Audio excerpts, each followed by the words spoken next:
speak on behalf of the citizens of the Republic of North Macedonia here in the heart of the United Nations, within the general debate of the General Assembly.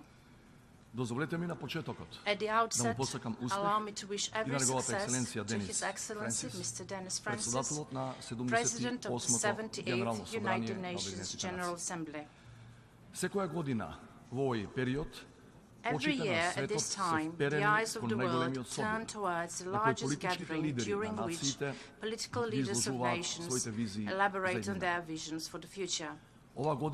This year, the focus on all of us is perhaps greater than ever before. The reason for this being that the least common denominator of the emotional state of humanity today is fear.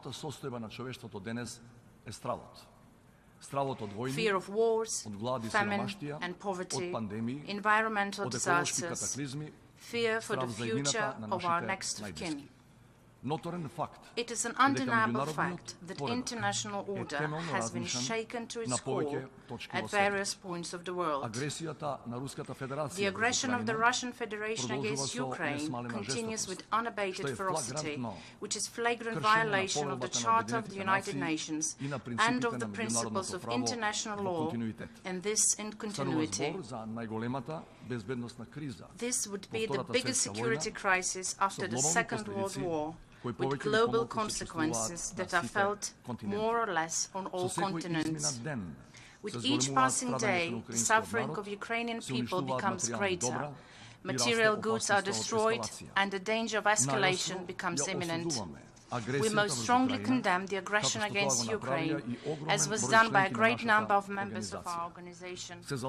We stand for unconditional withdrawal of Russian-occupied troops and respect for Ukrainian sovereignty and territorial integrity within its internationally recognized borders.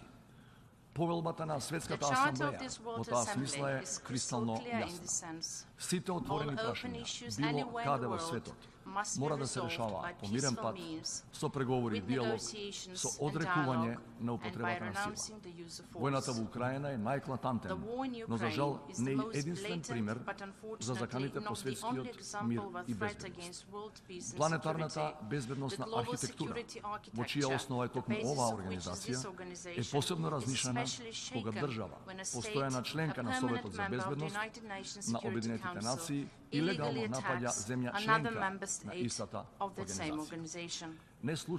It was not by accident that recently the Secretary General warned that the risk of a nuclear disaster is today at the highest level since the end of the Cold War.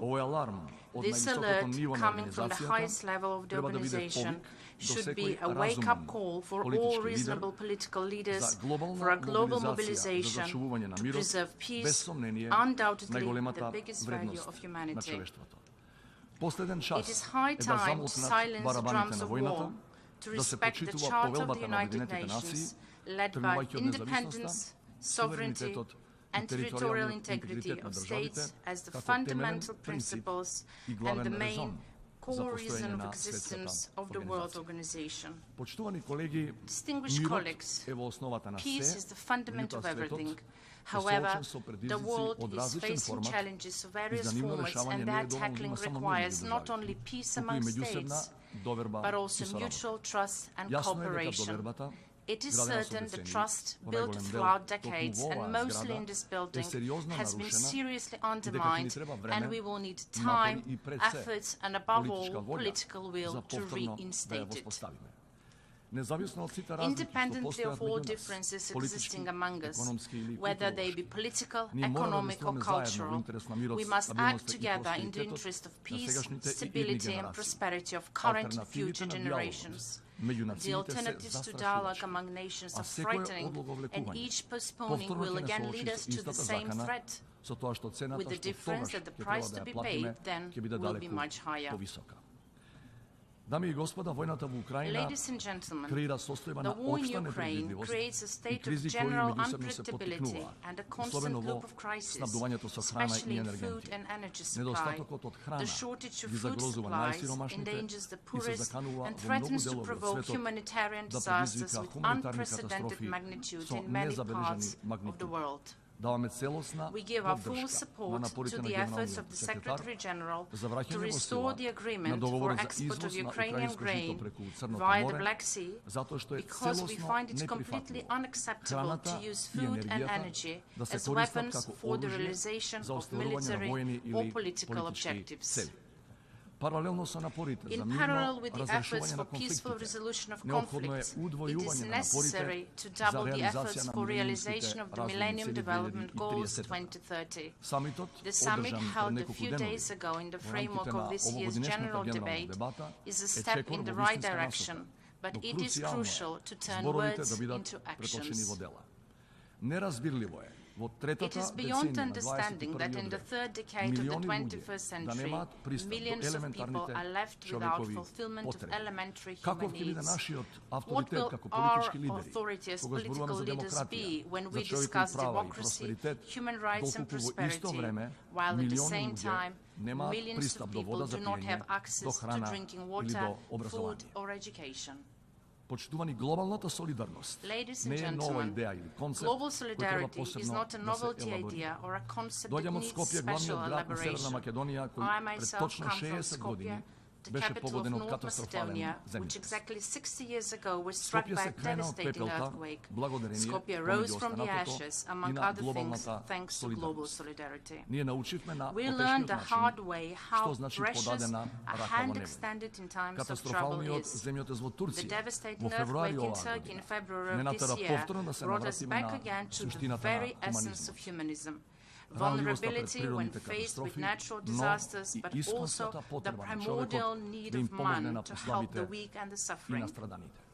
None of us know what tomorrow will bring, but we do know that we will face all challenges far more efficiently if we use the mechanisms we have already built.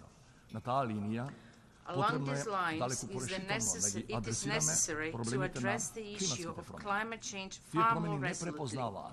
Those changes do not acknowledge or recognize borders. Therefore, an efficient response absolutely requires joint action. The region of Southwest Europe, where I come from, is facing phenomena unbeknown so far, the so-called supercell storms verging on tornadoes, which are a direct consequence of climate change. Global warming, as the Secretary General said, is now becoming global boiling. There is no doubt whatsoever that the world finds itself before an existential challenge, and the only successful counter-response is possible only if we rally around a single global platform.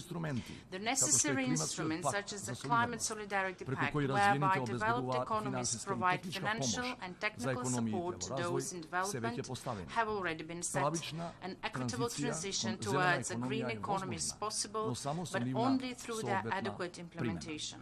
According to the Climate Action Acceleration Agenda, developed countries should not only achieve a level of zero net emissions by 2040, but also keep their promises to the countries in development by doubling the resources for adaptation and funding of the Green Climate Fund. Excellencies, the greatest threat of the present, geopolitical turbulences, wars, terrorism, climate change of massive migration waves, happen at a time when international organizations and the entire multilateral system are going through an identity or a functionality crisis, and most often through both. The only real answer can be renewed and reinforced multilateralism that will value the individual needs of every country, but will also offer a clear vision of the big picture, of the things relating us, of the greater good. There is no better place for that joint endeavor than the United Nations. An urgent need of humanity today is to bring back predictability, early warning and prevention in international relations. It is certain that the prerequisite to this are internal reforms of the United Nations system with respect to the principle of greater representation and inclusiveness in order to reflect the reality of the world today.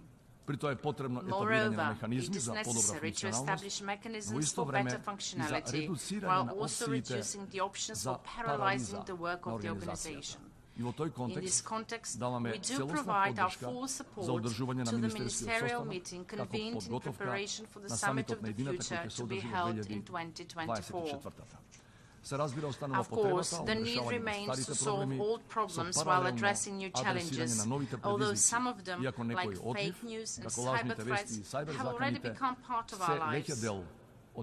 Some others, although newly dated, such as artificial intelligence, are already causing major changes in our lives. There should be no doubt in our minds that without a joint pact for the future, no country or a group of countries will have the potential to offer or implement responses to these challenges alone. Excellencies, dear friends, since day one of our independence, more than 30 years ago, my country has been manifesting in the best possible way its attachment to the principles of peace, profound regional cooperation, and resolution of open issues by means of dialogue. In 1991, we started a process of internal democratic maturation through affirmation of the rights of ethnic communities to the highest degree possible and fostering a culture of dialogue when resolving internal issues, but also in the relations with our neighbors. We accepted compromise as a way of solving problems, not as an expression of weakness, but on the contrary, as an expression of self-confidence in our ability to protect our own interests without damaging the interests of others. Respecting the principles that we believe in, we continue to provide an active contribution to peace, stability, democratic values, sustainable development, and economic prosperity. This year, we hold the chairpersonship of the OSCE, the largest regional security organization, in a time filled with unprecedented challenges. Even in such conditions, we strive to maintain the relevance of the organization, led by the fundamental principles of the UN Charter and the Helsinki Final Act. We remain amongst the biggest promoters of regional cooperation in Southeast Europe, working at the same time on the fulfillment of the criteria for membership in the European Union not later than 2030. There is no dilemma in our mind that strengthening the democratic institutions in continuity and with a guaranteed equity of all citizens is the only possible way to a greater cohesion in a multi-ethnic society. Distinguished colleagues, at the beginning, I mentioned that fear of the future is perhaps the predominant feeling today. However, this must not be accepted as normal. Before us, the political leaders gathered here today, there is a responsibility to substitute that feeling of fear with one of hope and faith in a more just world. A precondition to this is to achieve, as soon as possible, a renewed agreement for respecting the fundamental values and humanistic ideals for which this very organization was established 78 years ago. Thank you for your attention. On behalf of the Assembly, I wish to thank the President of the Republic of North Macedonia for the statement just made, and I request protocol to escort His Excellency. We shall now continue with the general debate. The Assembly will hear an address by His Excellency Benjamin Netanyahu, the Prime Minister of the State of Israel. I request protocol to escort His Excellency. I have great pleasure in welcoming His Excellency Benjamin Netanyahu, Prime Minister of the State of Israel. I invite him to address the Assembly.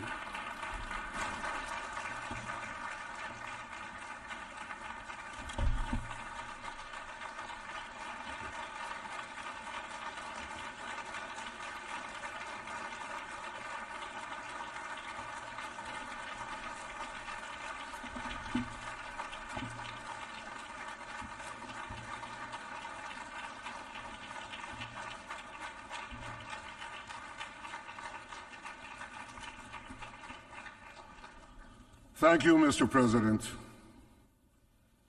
Ladies and gentlemen, Over 3 millennia ago, our great leader Moses addressed the people of Israel as they were about to enter the Promised Land. He said they would find there 2 mountains facing one another. Mount Gerizim, the site on which a great blessing would be proclaimed, and Mount Ebal, the site of a great curse. Moses said that the people's fate would be determined by the choice they made between the blessing and the curse. That same choice has echoed down the ages, not just for the people of Israel, but for all humanity. We face such a choice today. It will determine whether we enjoy the blessings of a historic peace, of boundless prosperity and hope, or suffer the curse of a horrific war of terrorism and despair. When I last spoke at this podium 5 years ago, I warned about the tyrants of Tehran.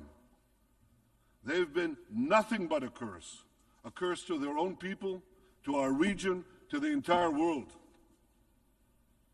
But at that time, I also spoke about a great blessing that I could see on the horizon.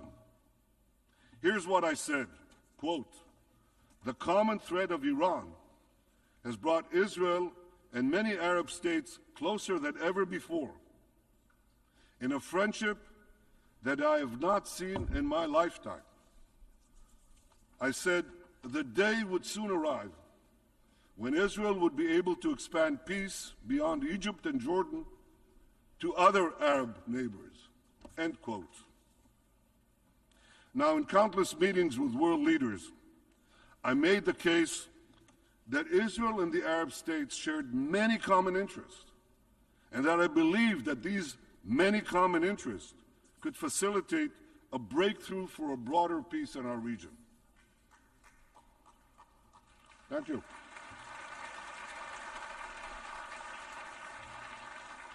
Well, you applaud now, but at the time, many dismissed my optimism as wishful thinking.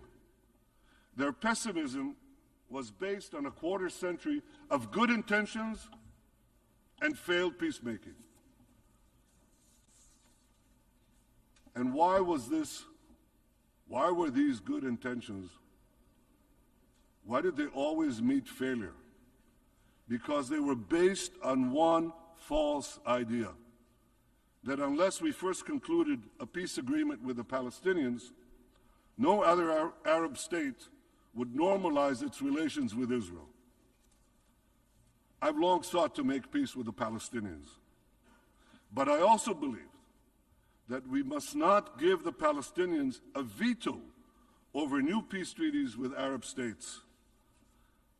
The Palestinians could greatly benefit from a broader peace. They should be part of that process, but they should not have a veto over the process. And I also believe that making peace with more Arab states would actually increase the prospects of making peace between Israel and the Palestinians. See, the Palestinians are only 2% of the Arab world. As long as they believe that the other 90% will remain in a warlike state with Israel, that larger mass, that larger Arab world could eventually choke, dissolve, and destroy the Jewish state. So when the Palestinians see that most of the Arab world has reconciled itself to the Jewish state, they too will be more likely to abandon the fantasy of destroying Israel and finally embrace a path of genuine peace with it. Now, for years, my approach to peace was rejected by the so-called experts. Well, they were wrong. Under their approach, we didn't forge a single peace treaty for a quarter century.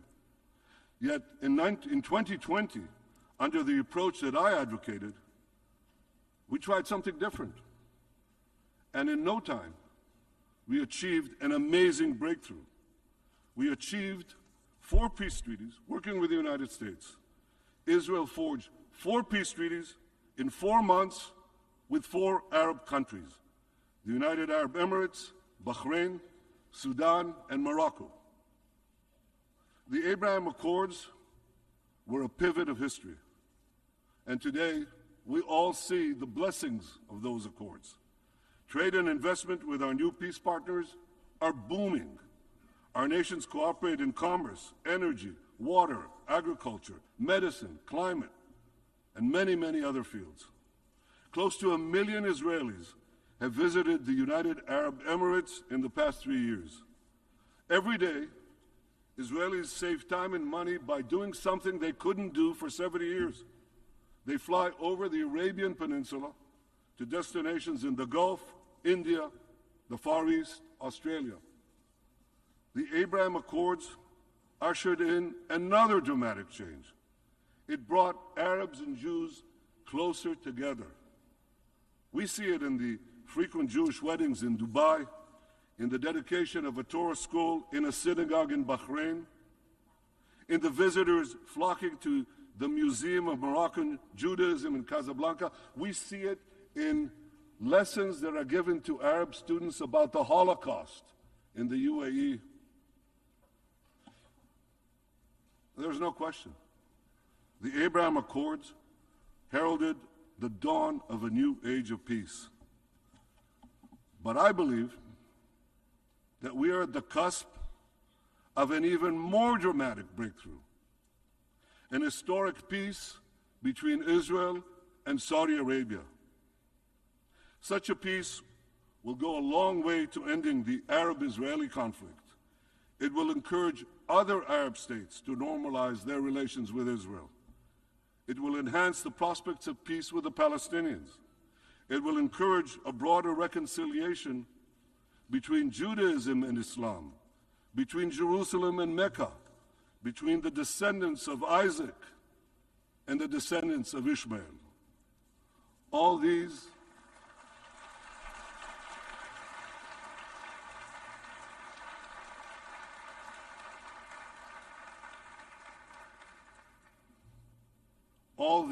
are tremendous blessings.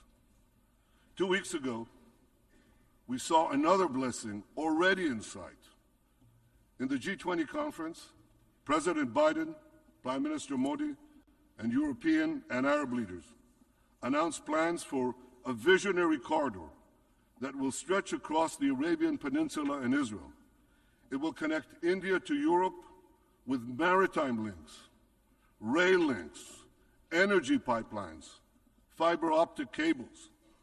This corridor will bypass maritime checkpoints, or choke points rather, and dramatically lower the cost of goods, communication, and energy for over 2 billion people. What a historic change for my country. You see, the land of Israel is situated in the crossroads between Africa, Asia, and Europe. And for centuries, my country was repeatedly invaded by empires passing through it in their campaigns of plunder and conquest elsewhere. But today, as we tear down the walls of enmity, Israel can become a bridge of peace and prosperity between these continents. Peace between Israel and Saudi Arabia will truly create a new Middle East.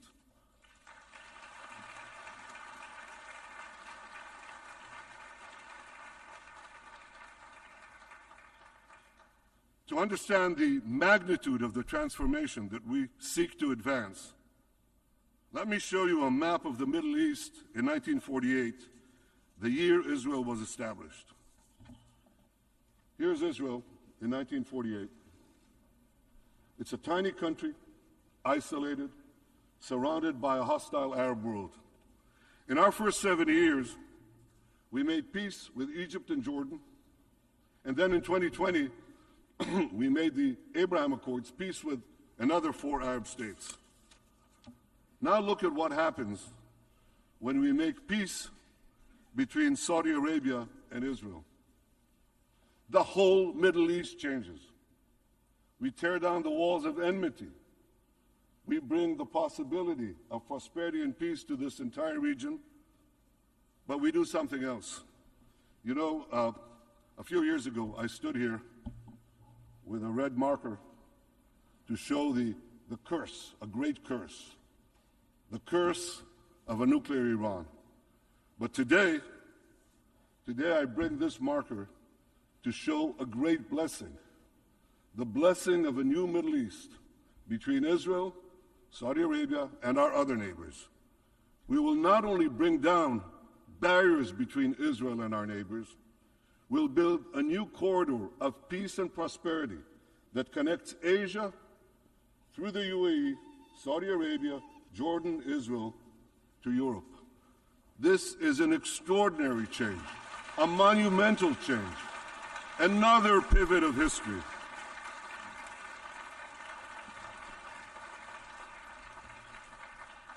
Now, as the circle of peace expands, I believe that a real path towards a genuine peace with our Palestinian neighbors can finally be achieved. But there's a caveat. It has to be said here, forcefully. Peace can only be achieved if it is based on truth. It cannot be based on lies. It cannot be based on endless vilification of the Jewish people. Palestinian leader Mahmoud Abbas must stop spreading the horrible anti-Semitic conspiracies against the Jewish people and the Jewish state. I mean, he recently said that Hitler wasn't an anti-Semite. You can't make this up. But he did. He said that. And the Palestinian Authority must stop glorifying terrorists. They must stop its ghoulish pay-to-slay policy of giving money to Palestinian terrorists for the murder of Jews. This is all outrageous. It must stop for peace to prevail.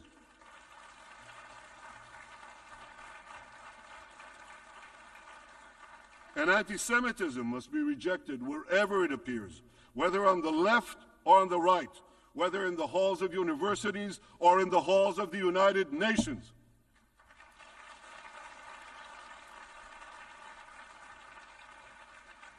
For peace to prevail, the Palestinians must stop spewing Jew hatred, finally reconcile themselves to the Jewish state. By that I mean not only to the existence of the Jewish state, but to the right of the Jewish people to have a state of their own in their historic homeland, the land of Israel.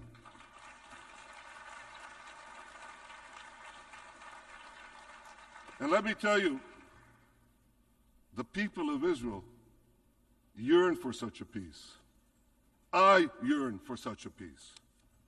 As a young soldier over half a century ago, my comrades and I in Israel's Special Forces faced mortal dangers on many fronts, on many battlefields, from the warm waters of the Suez Canal to the frozen slopes of Mount Hermon, from the banks of the Jordan River to the tarmac of Beirut Airport.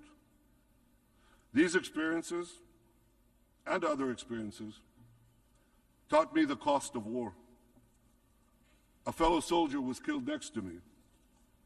Another died in my arms. I buried my older brother.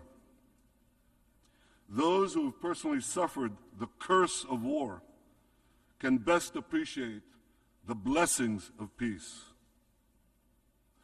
Now, there are many hurdles on the path to peace. There are many hurdles on the extraordinary path to peace that I've just described.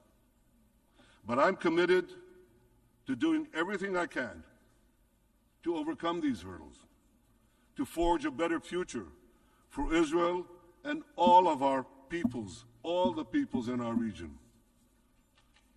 2 days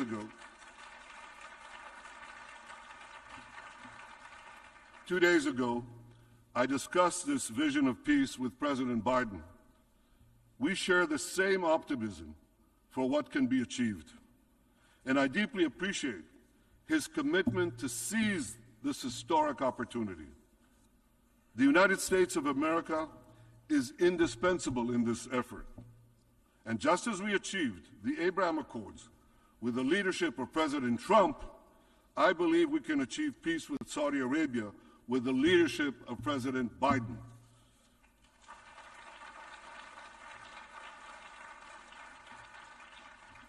Working together with the leadership of Crown Prince Mohammed bin Salman, we can shape a future of great blessings for all our peoples.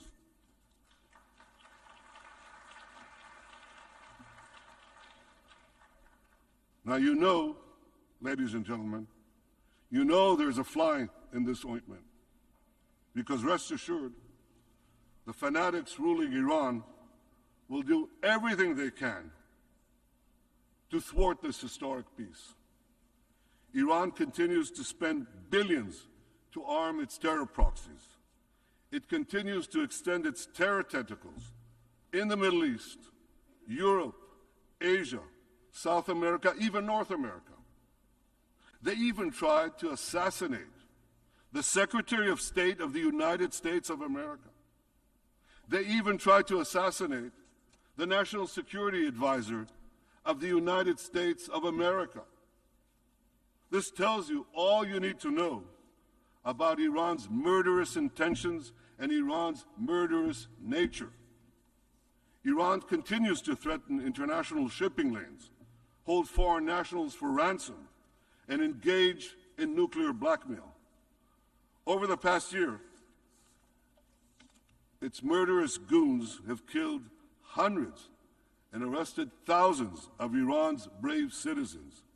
Iran's drones and missile program threaten Israel and our Arab neighbors, and Iran's drones have brought and bring death and destruction to innocent people in the Ukraine. Yet the regime's aggression is largely met by indifference in the international community. 8 years ago, the Western powers promised that if Iran violated the nuclear deal, the sanctions would be snapped back. Well, Iran is violating the deal, but the sanctions have not been snapped back. To stop Iran's nuclear ambitions, this policy must change. Sanctions must be snapped back. And above all, Iran must face a credible nuclear threat. As long as I'm Prime Minister of Israel, I will do everything in my power to prevent Iran from getting nuclear weapons.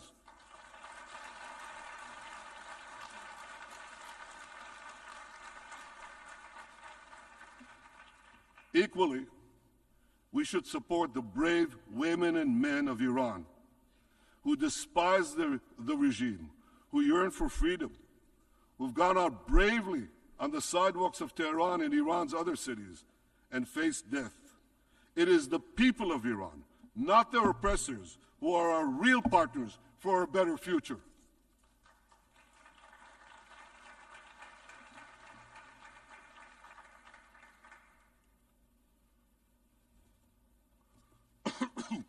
Ladies and gentlemen, whether our future will prove to be a blessing or a curse will also depend on how we address perhaps the most consequential development of our time, the rise of artificial intelligence.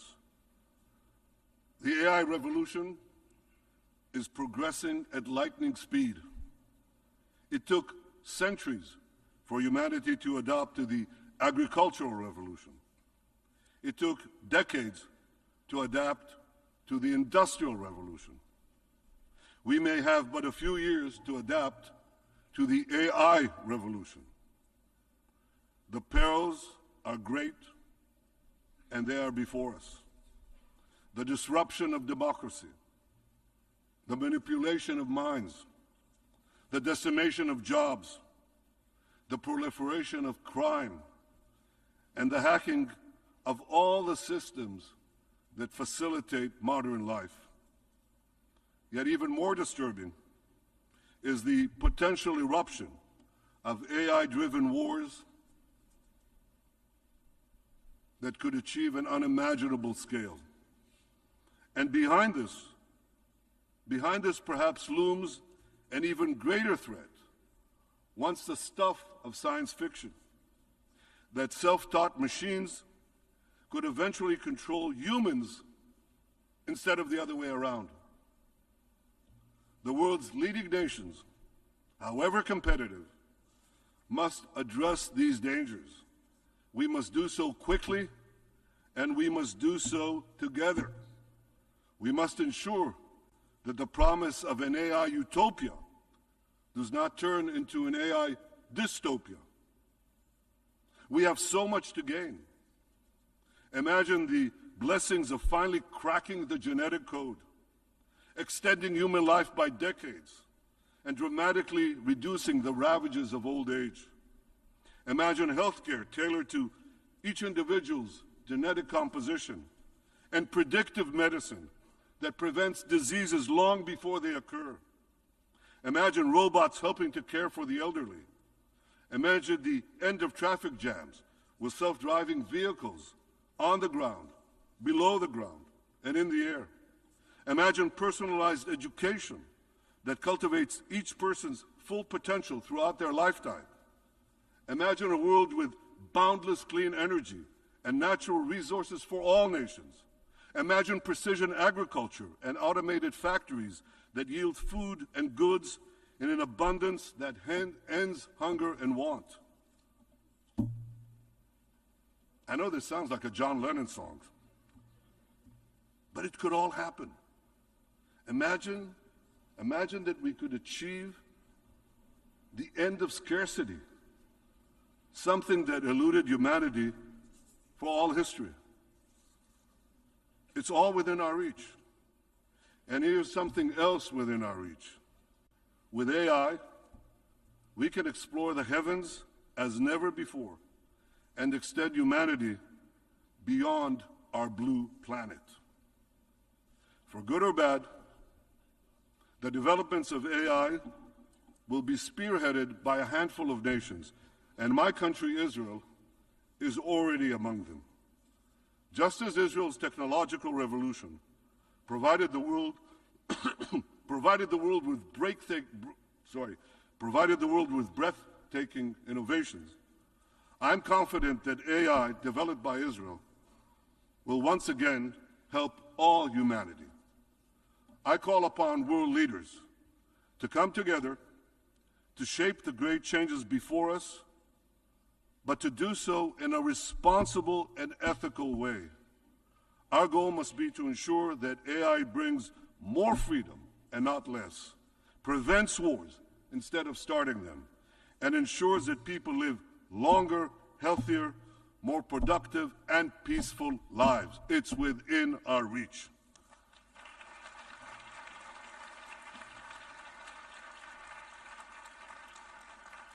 And as we harness the powers of AI, let us always remember the irreplaceable value of human intuition and wisdom.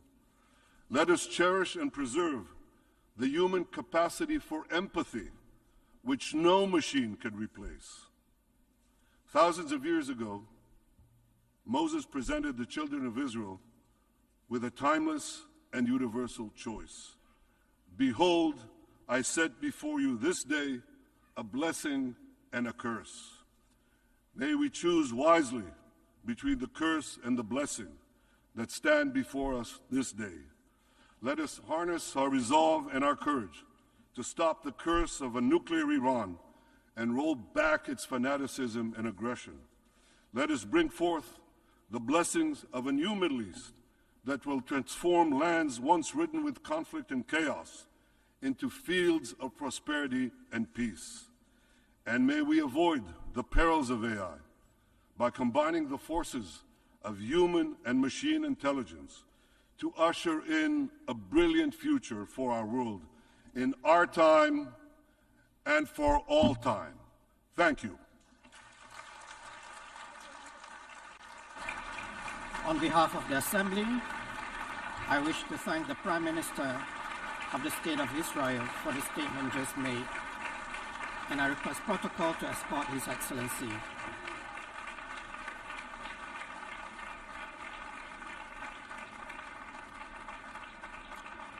The Assembly will hear an address by His Excellency Pravin Kumar Jugnauth, Prime Minister, Minister for Defense, Home Affairs and External Communications, Minister for Rodrigues, Outer Islands and Territorial Integrity of the Republic of Mauritius. I request protocol to escort His Excellency. I have great pleasure in welcoming His Excellency Pravin Kumar Jugnauth, Prime Minister, Minister for Defense, Home Affairs and External Communications, Minister for Rodrigues, Outer Islands and Territorial Integrity of the Republic of Mauritius. I invite him to address the Assembly. Excellency Mr. Dennis Francis, President of the General Assembly, Excellency Mr. Antonio Guterres, the Secretary General of the United Nations, Heads of States and Heads of Government, Excellencies, distinguished delegates, good morning.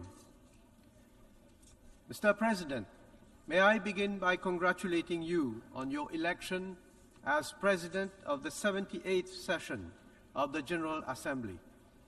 I also wish to convey my appreciation to His Excellency Mr. Sabo Korosi for his sterling leadership of the 77th session of the General Assembly. United Nations Secretary General, His Excellency Antonio Guterres, also deserves our gratitude for his inspiring and commendable initiatives in furthering the objectives of our organization. Mr. President, it is a matter of great pride to see a fellow islander preside over the proceedings of the 78th session of the United Nations General Assembly, especially at a time when the world is faced with a myriad of interlocking challenges amidst conflicts, climate chaos, inequality, and hunger. Let me assure you, Mr. President, of the commitment of Mauritius to the principles that the United Nations stands for, and the hopes and aspirations that we all have in the United Nations. Mauritius is firmly committed to fulfilling its responsibilities as a member of the United Nations. Let me also seize this opportunity to express to the governments and peoples of the Kingdom of Morocco and the State of Libya our solidarity at this tragic moment. Mr. President, your theme this year could not be more timely. It is about how we can together restore confidence in our shared future, confidence between people and leaders, confidence in our institutions and amongst countries. Unless we urgently begin to rebuild this trust, it will prove impossible to tackle the challenges we have to face. No country, no matter how powerful or wealthy, can succeed in tackling current challenges on its own. Our fate and fortunes have never been so closely linked. Indeed, the world is at a critical inflection point as it faces unprecedented and interlocking crises, with the multilateral system being under greater strain. The ICT revolution has increased connections and complexities to our daily lives, and the list of problems is daunting. From a lingering COVID-19 pandemic, climate change, declining biodiversity, food and energy insecurity, cybercrime, terrorism, large-scale migration, gender inequality, a general pushback against human rights, to inadequate development financing, increasing debt burdens, and geopolitical crises. Our national borders are no match for these challenges. Effective multilateral response is the only way to address geopolitical challenges and rescue our common agenda. We have to give a new direction to multilateralism and to the United Nations. We need to restore trust in multilateralism. As leaders of the world, we should lead by example, show our unwavering commitment, and honor the promises made. More importantly, we need to uphold fairness and justice. In this regard, Mr. President, finding consensus on crucial priorities like poverty eradication, renewable energy, education, and women empowerment is paramount. The Sustainable Development Goals serve as our guiding compass on this journey. And in a world marred by inequalities, our commitment to uplift the marginalized and empower the vulnerable must remain steadfast. We must ensure inclusivity where every individual feels safe and secure. Our society's strength lies in its diversity. An efficient education system is vital in order to achieve such inclusivity. Everyone will need to possess an evolving pool of knowledge, skills, and capacities, or else we will have a two-speed world, deepening inequalities and exacerbating global instability. We need to build an integrated system of lifelong learning and ensure equity, access, and inclusion in relevant curricula.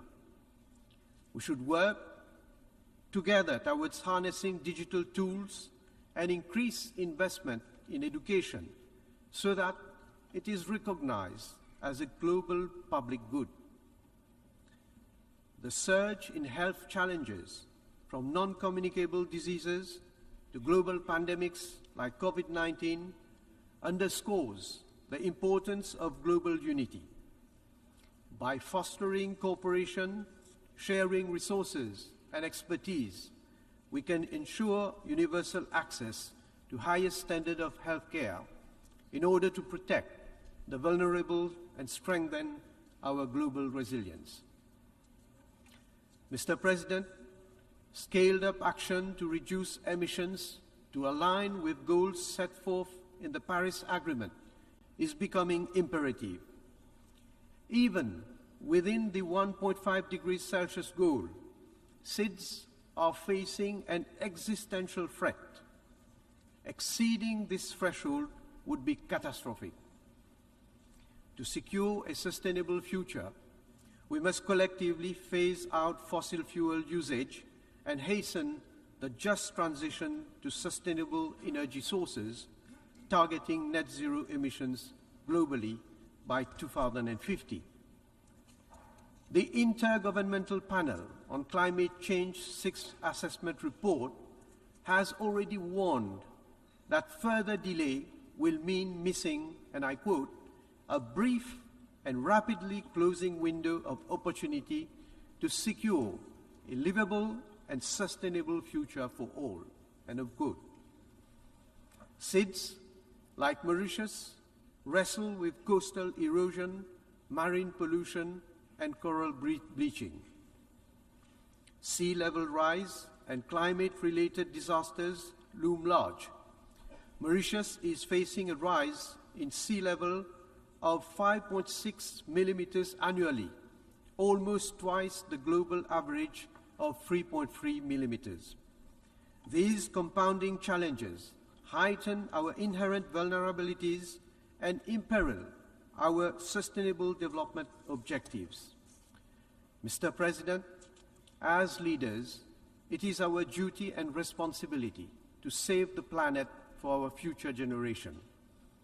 Mauritius is spending about 2% of its GDP on environment and climate change-related policies.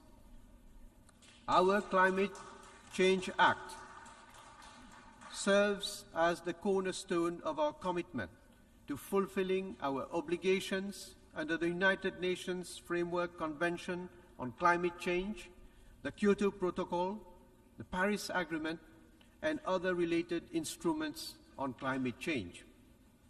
In order to build our resilience, Mauritius has implemented a series of adaptation measures such as coastal rehabilitation, mangrove propagation, and flood management programs. We have also formulated a nationally appropriate mitigation actions for low-carbon strategy. Mauritius is also committed to implementing a series of adaptation and mitigation measures aimed at reducing its greenhouse gas emissions by 40% and achieving 60% of energy production from green sources by 2030. In order to ensure the successful implementation of our national determined contributions, a total of $6.5 billion is required. Despite the economic constraints, we have been able to commit $2.5 billion. Our challenge is to secure the remaining $4 billion. Indeed, all SIDS need adequate and predictable support, including climate finance from the international community. We call on international financial institutions and development partners to ensure that access to climate finance by SIDS is simplified and made easier. We look forward to the swift operationalization of the loss and damage facility agreed upon at COP27.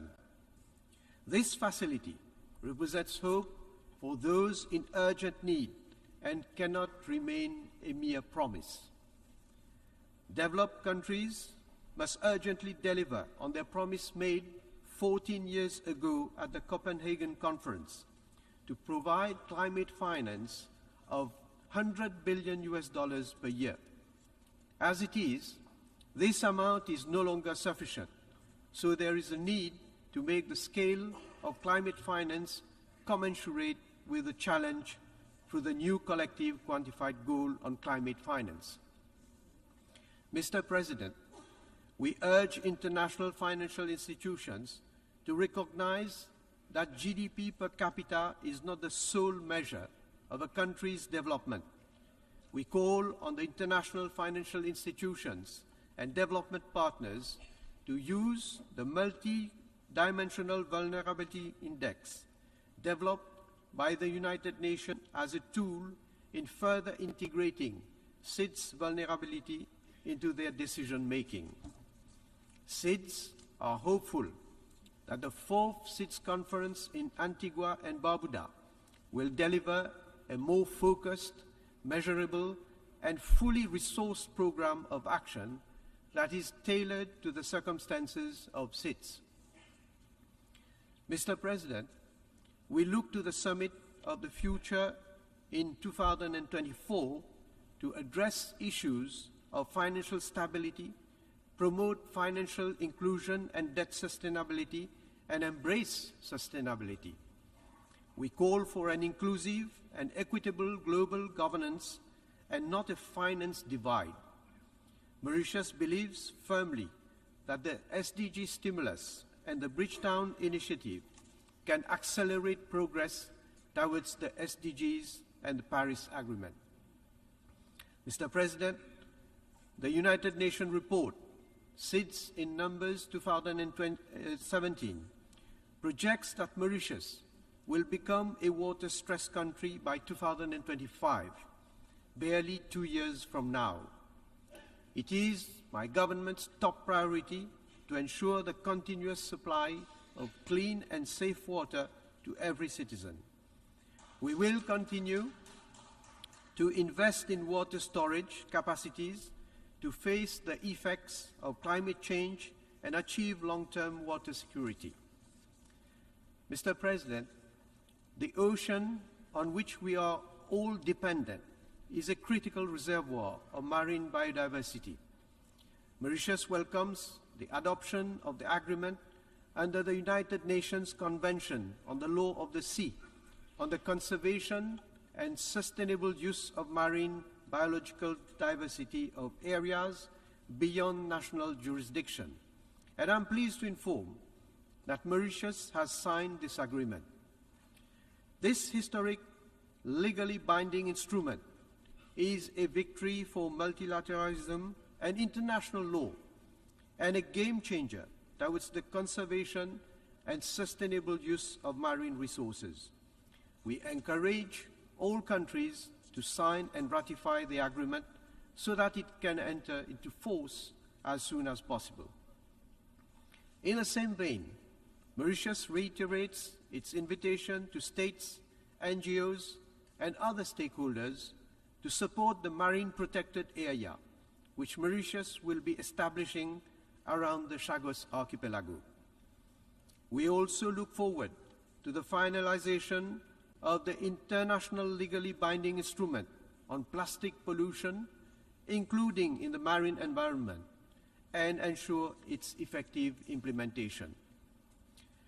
Mr. President, democracy, the rule of law, and respect for human rights are fundamental values which every country must respect and abide by. The instability in some parts of Africa is detrimental to progress. Upholding the rule of law is essential for restoring faith in governance, fostering stability, and enabling sustainable progress on the continent. Peaceful transition of power through democratic means is the only way to ensure peace, development, and prosperity. Mr. President, we proudly welcome the admission of the African Union as a member of the G20. We reaffirm our solidarity with the Palestinian people and reiterate our unwavering support for the two-state solution as we recognize its potential to bring lasting peace and stability into the region. We commend the recent step taken to seek an advisory opinion from the International Court of Justice and hope that the Palestinian people will be able to live in freedom in their own state.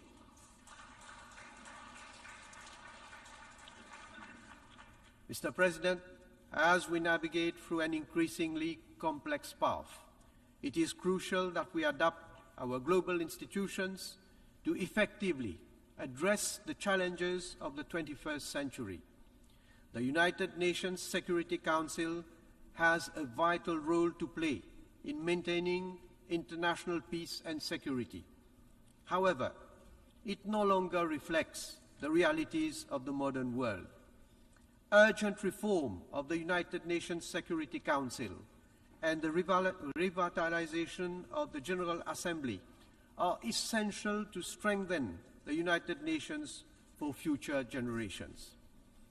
Mr. President, amidst the Ukraine-Russia conflict, the international community must relentlessly pursue peaceful dialogue.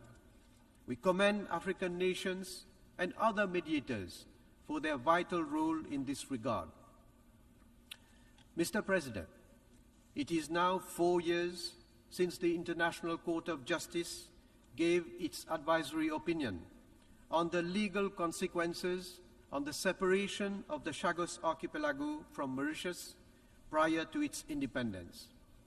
The ICJ made it clear that the Chagos Archipelago is an integral part of the territory of Mauritius and invited the colonial power to withdraw its administration from the archipelago as rapidly as possible.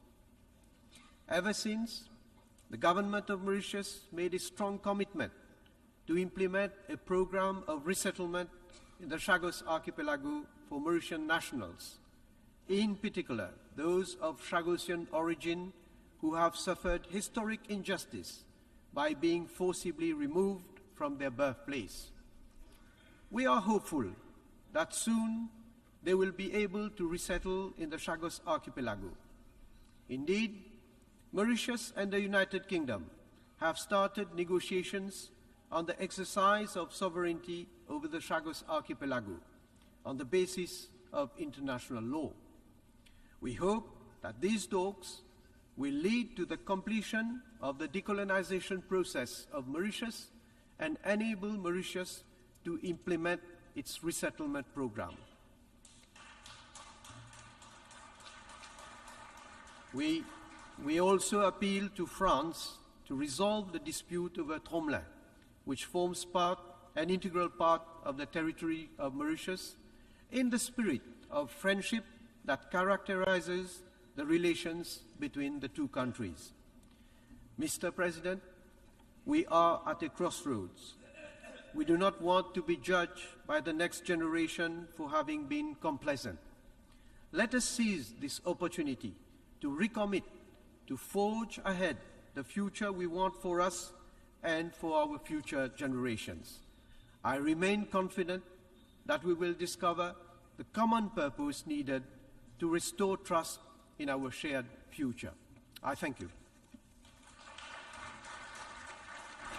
On behalf of the Assembly, I wish to thank the Prime Minister, Minister for Defense, Home Affairs and External Communications, Minister for Rodriguez, Outer Islands and Territorial Integrity of the Republic of Mauritius for the statement just made, and I request protocol to escort His Excellency.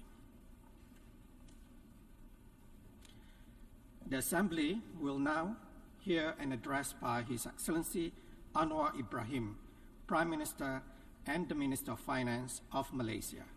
I request protocol to escort His Excellency. I have great pleasure in welcoming His Excellency Anwar Ibrahim, Prime Minister and Minister of Finance of Malaysia. I invite him to address the Assembly. Dipersilakan Yang Amat Berhormat. Assalamualaikum warahmatullahi wabarakatuh dan salam Malaysia Madani. Izinkan saya bagi pihak negara dan rakyat Malaysia mengemukakan pandangan ke arah keamanan dan kesejahteraan sempena Perhimpunan Agung PBB New York September 2023. Mr. President, when this August Assembly was established almost 80 years ago, the world was still reeling from the horrors of a catastrophic bloodletting that our nations resolved should never be repeated. A decision profound in wisdom, magnanimous in intent, and bold in ambition was made so that the General Assembly would become the main deliberative, policy-making, and representative organ of the United Nations. A decision that manifested no less than the very strength and courage of our convictions. By giving equal voice to the sovereign nations of the world, the founders of the United Nations pursued a vision of a more democratic world predicated on the dictates of equity and justice.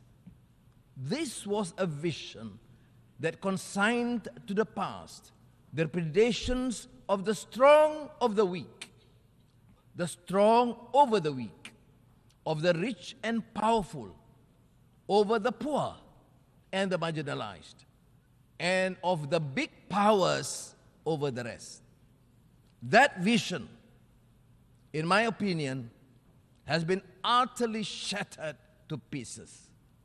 Today, we find that the major powers and those that aspire to greater international status are increasingly casting the United Nations aside for smaller, supposedly more efficacious platforms. As the powers that be continue to pay lip service to the imperative of multilateralism, we see the emergence of minilateralism instead, effectively becoming fragmented configurations of power. Mr. President, we are living in a deeply polarized world. We are seeing major power rivalry unfolding with consequences that would negatively impact nations, especially the smaller ones in the regions of conflict. The upshot is that we are confronted with a geopolitical and geostrategic dilemma. While the major powers continue to assure that a binary choice is not being imposed, the reality for many is that it is the only choice offered. Unchecked, this will ultimately lead once again to a world where the masses are unrepresented, where the few rule over the many, and the many resent the few. The lofty ideals and principles enshrined in the UN Charter call upon nations to resolve their disputes through peaceful means and refrain from the threat or use of force against the territorial integrity and sovereignty or political independence of any state. We condemned unequivocally the Russian invasion of Ukraine. This conflict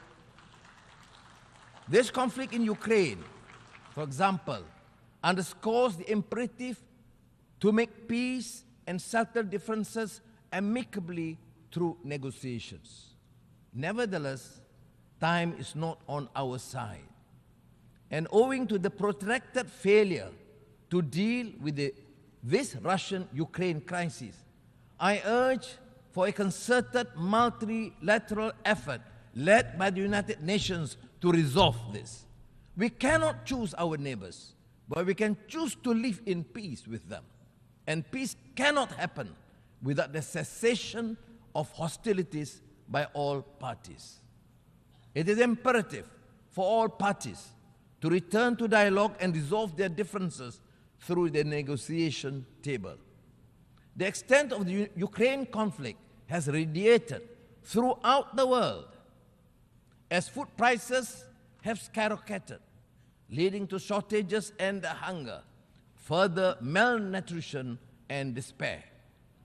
As in other conflicts elsewhere, be it in the Middle East or Southeast Asia, forced migration take place, piling on the problems of refugees and statelessness. Mr. President, in the Middle East, the politics of dispossession continues with a vengeance, with more illegal settlements being built, stripping Palestinians of land that rightly belongs to them.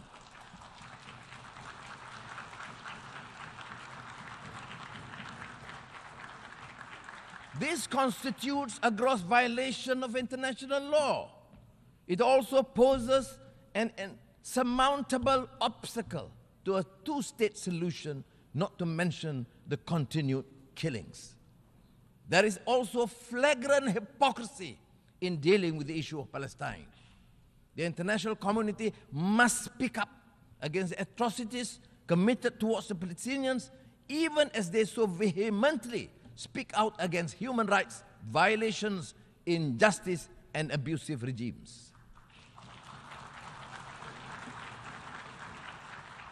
On Afghanistan, Malaysia remains deeply concerned with the dire humanitarian situation in the country. This is especially so given that the country is grappling with its third consecutive year of drought and devastating locust infestation that severely undermined wheat harvests. On our part, Malaysia is committed to continue its existing people-to-people relations with Afghanistan, including through the provision of humanitarian aid. However, we remain resolute and firm in our call on the authority of Afghanistan to reverse their exclusionary and discriminatory policies against women and girls. Denying their right to go to school is a violation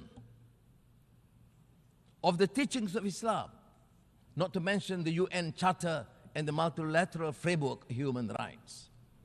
They are also profoundly detrimental to the future of Afghanistan.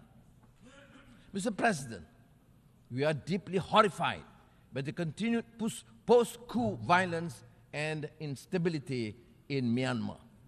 This is currently among Southeast Asia's and ASEAN's biggest strategic and humanitarian challenges in recent years. The barbarism and depravity inflicted upon the people of Myanmar is indefensible and goes against the values or principles shared by the peoples and the region, in the region and globally. The support of the international community, including the United Nations, is crucial to urge continuously and maintain the necessary pressure on the military authorities to reverse their course. Inasmuch as the principle of ASEAN centrality dictates the continued atrocities must end, Malaysia calls on Myanmar to immediately implement the ASEAN 5-point consensus towards achieving peace and stability in the country.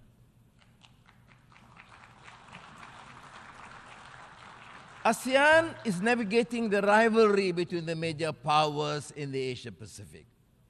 Malaysia believes that any strategy undertaken should neither start nor exacerbate a race for dominance. Instead, such strategies should contribute to peace and stability, security and prosperity in the region. Mr. President, scientists have confirmed that the world has just experienced its hottest summer in history. We have heard Secretary General Guterres gravely declare that climate breakdown has begun. Even Malaysia is seeing an increase in adverse impacts of climate change, with increasing temperature, rising sea levels, intensified monsoons, and erratic weather patterns disrupting livelihood and degrading local ecosystems. As such, we have not a moment to lose. Malaysia is doing its part by developing low-carbon and renewable energy roadmaps to implement mitigating and adaptation strategies. The newly launched National Energy Transition Roadmap should aid us in achieving our NDCs as well as lighting the path towards our net zero aspirations. Discussions on climate change in the absence of equity, justice, and the necessary means to assist and empower countries to undertake greater climate action is an exercise in futility.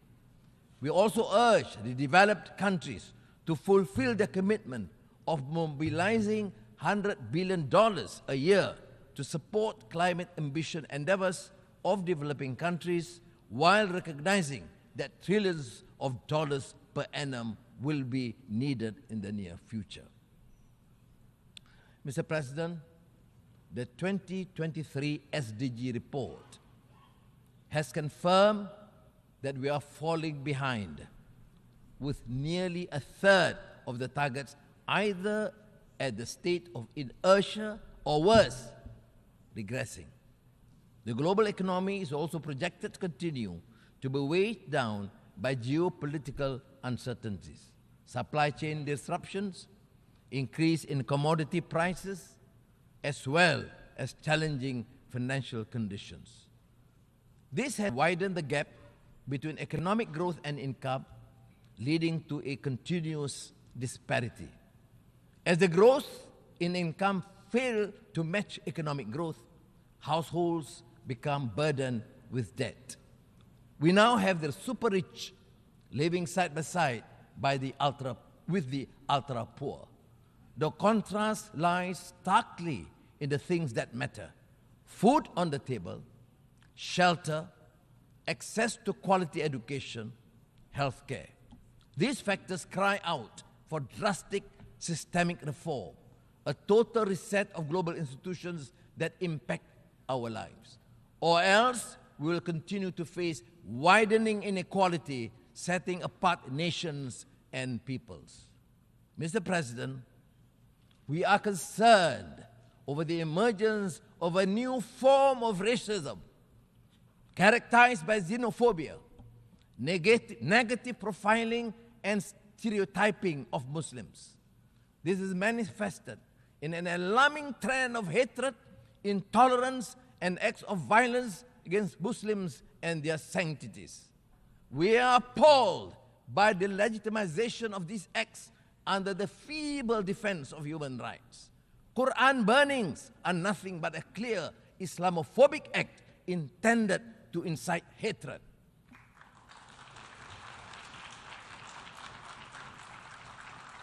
Inaction in the face of such blatant provocation to a religion is simply irresponsible and sends a dangerous message to humanity. We must embody the values of acceptance, tolerance, and mutual respect. We must promote intercultural, inter-civilization, and interreligious understanding and cooperation. We must unite our faith in common cause to promote understanding and goodwill amongst our peoples and strengthen peace and harmony among nations. Mr. President, these are indeed tall orders, but that is the very reason we are here. I truly believe that no challenge, however formidable, is insurmountable if we secure the collective commitment of this global community, the member states of this august institution. What we need is trust and the conviction to make the world a better place, the will to work together on a platform of consensus and solidarity. Early this year,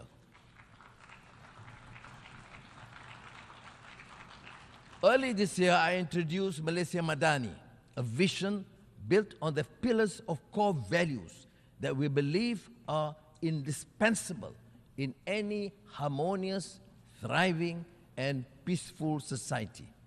Compassion, ihsan and rahmah, respect, trust and amana, innovation, prosperity, and sustainability.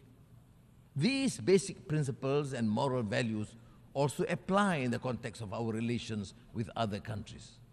Whether it is G7 or G20 or G77 or APEC or the world's largest FTA, there is no denying that multilateral collaboration is the sine qua non for any effective and sustainable resolution to the crises that the world is beset with. In this regard, it bears stressing that Malaysia's commitment to the UN and the multilateral system is born out of the strong conviction that all countries, no matter how big or small, rich or poor, strong or weak, have a common responsibility towards creating a better world for tomorrow.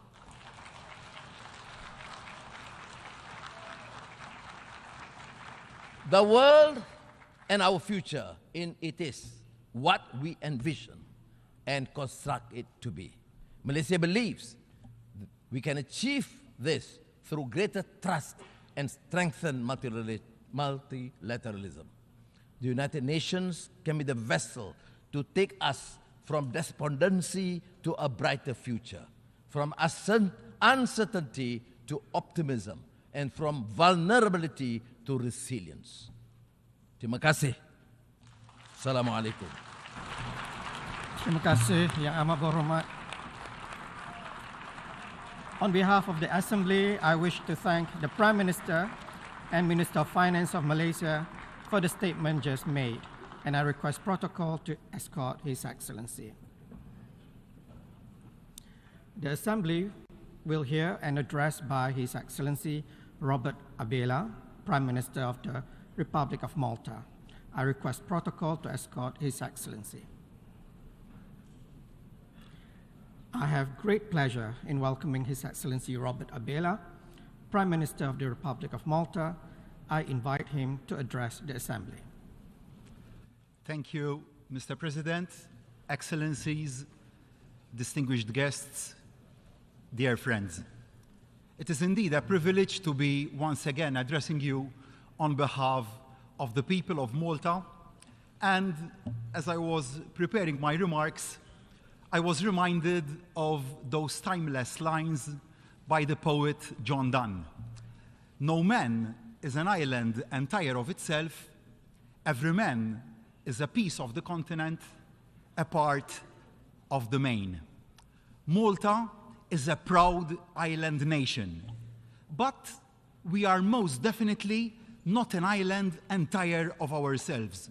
Quite the reverse.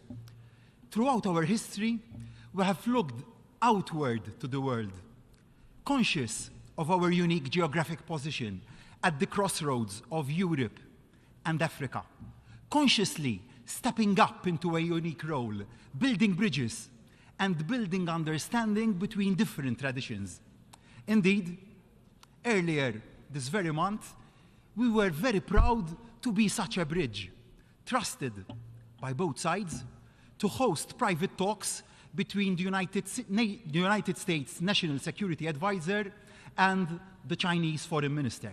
Malta, providing a safe space for vital discussions between the world's two biggest powers.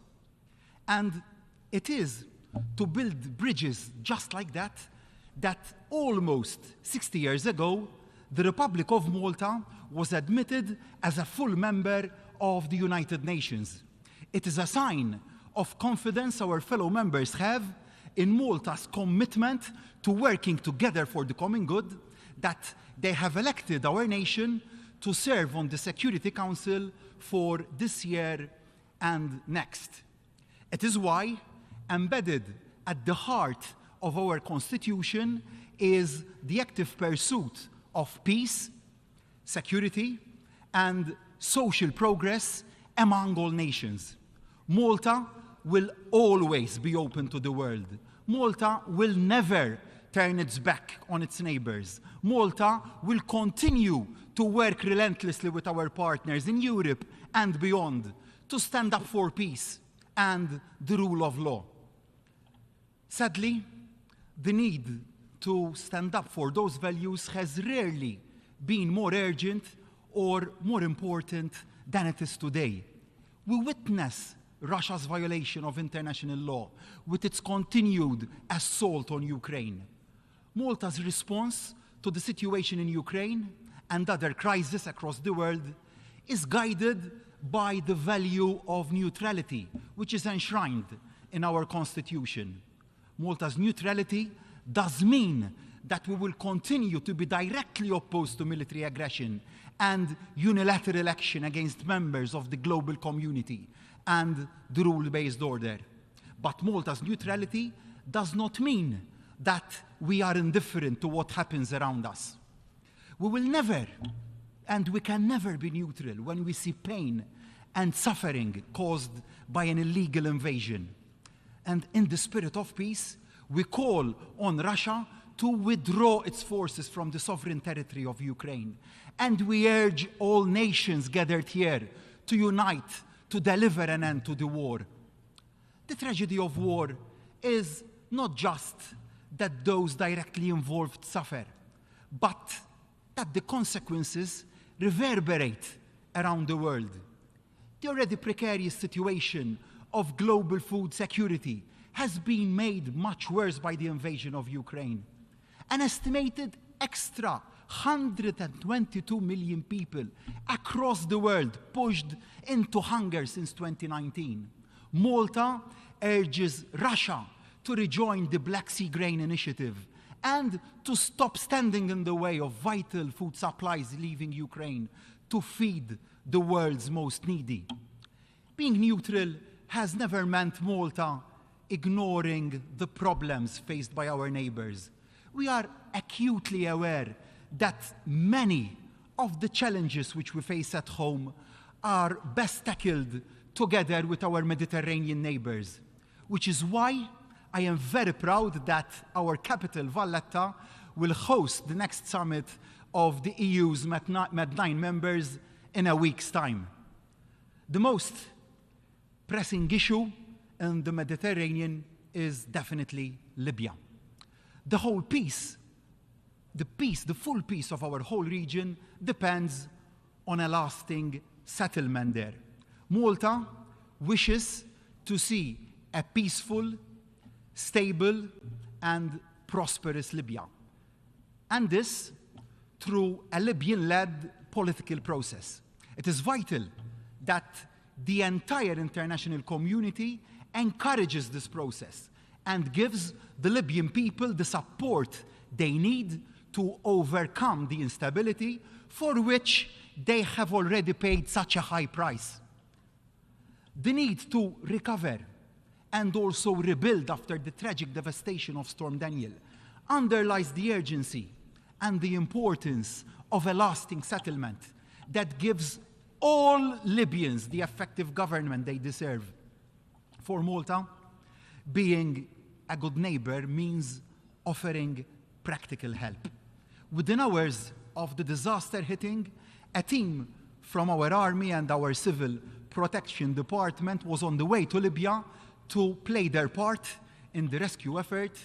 Maltese officers also remain on active service within the United Nations forces in Lebanon, proudly wearing blue berets as part of the interim force, underlining the importance which Malta attaches to peacekeeping as well as peace building across the Mediterranean. And as the nation at the crossroads of Europe and Africa, our extended neighborhood stretches beyond the Mediterranean coast. Our objective is to be a true bridge between the continents. My government has underlined Malta's commitment to Africa by opening new diplomatic missions in Ghana and also in Ethiopia, and putting into action our first national strategy for Africa.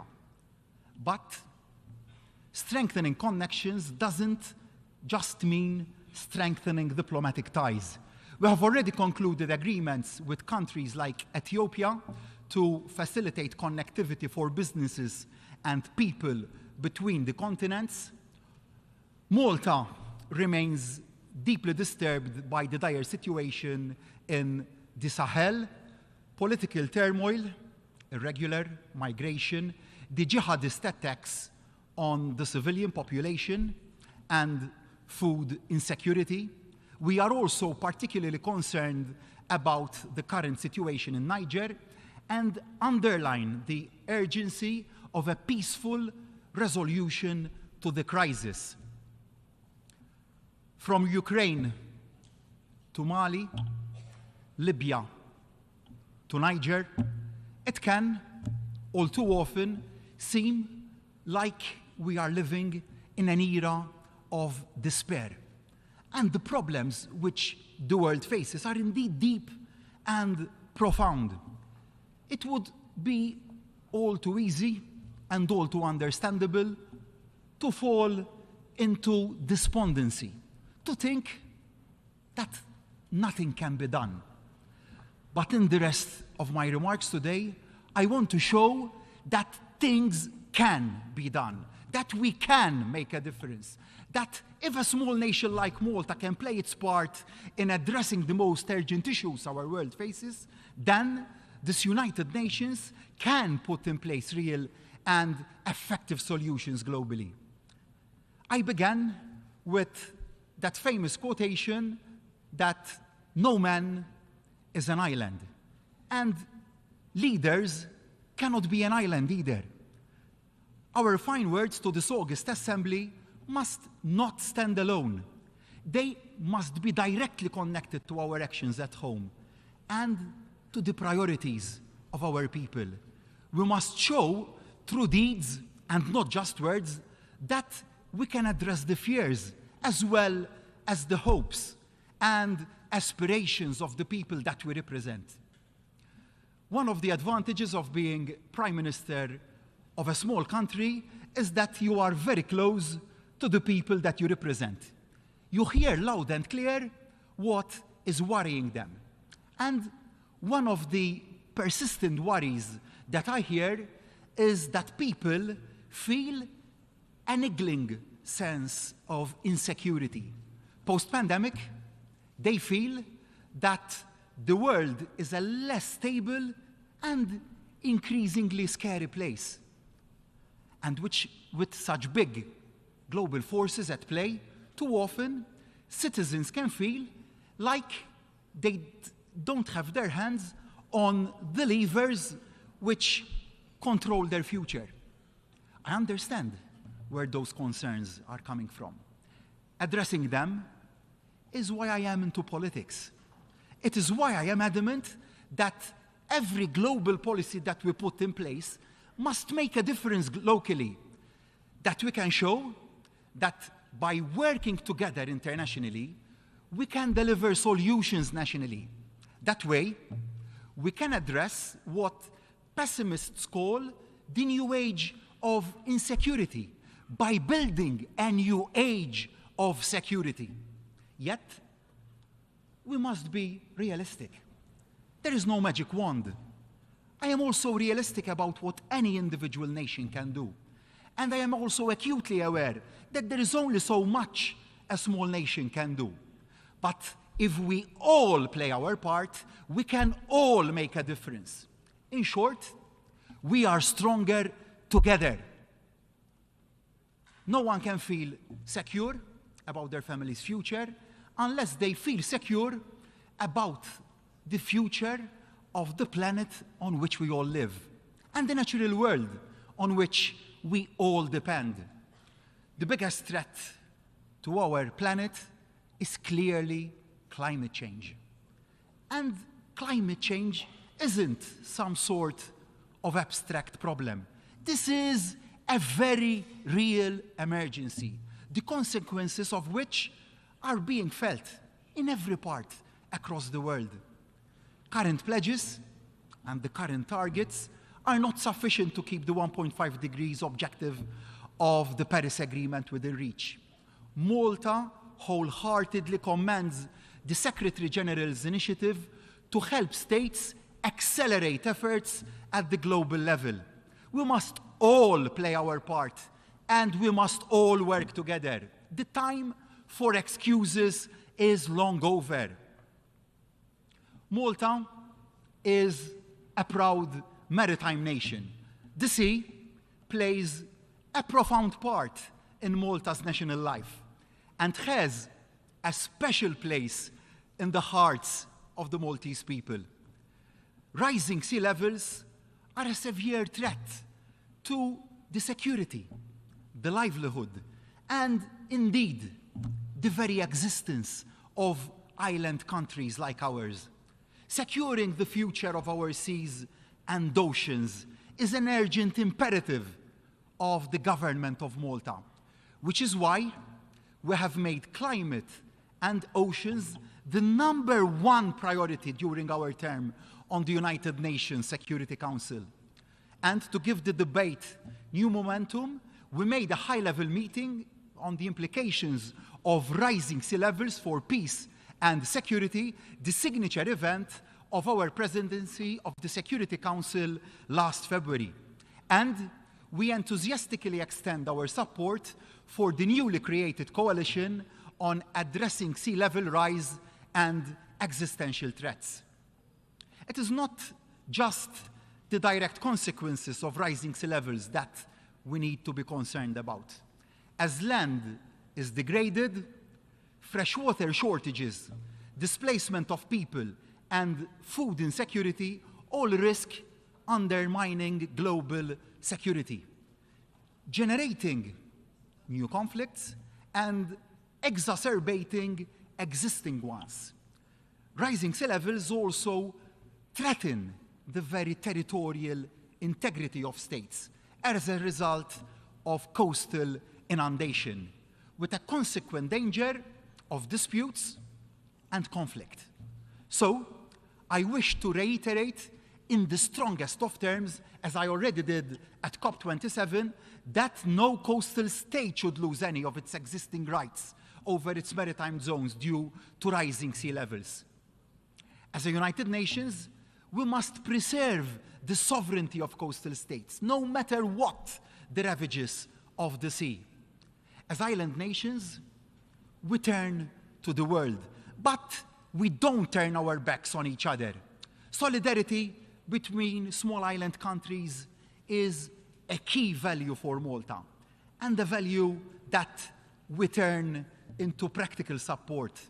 Like the majority of nations in the EU, in the UN, Malta was late to develop.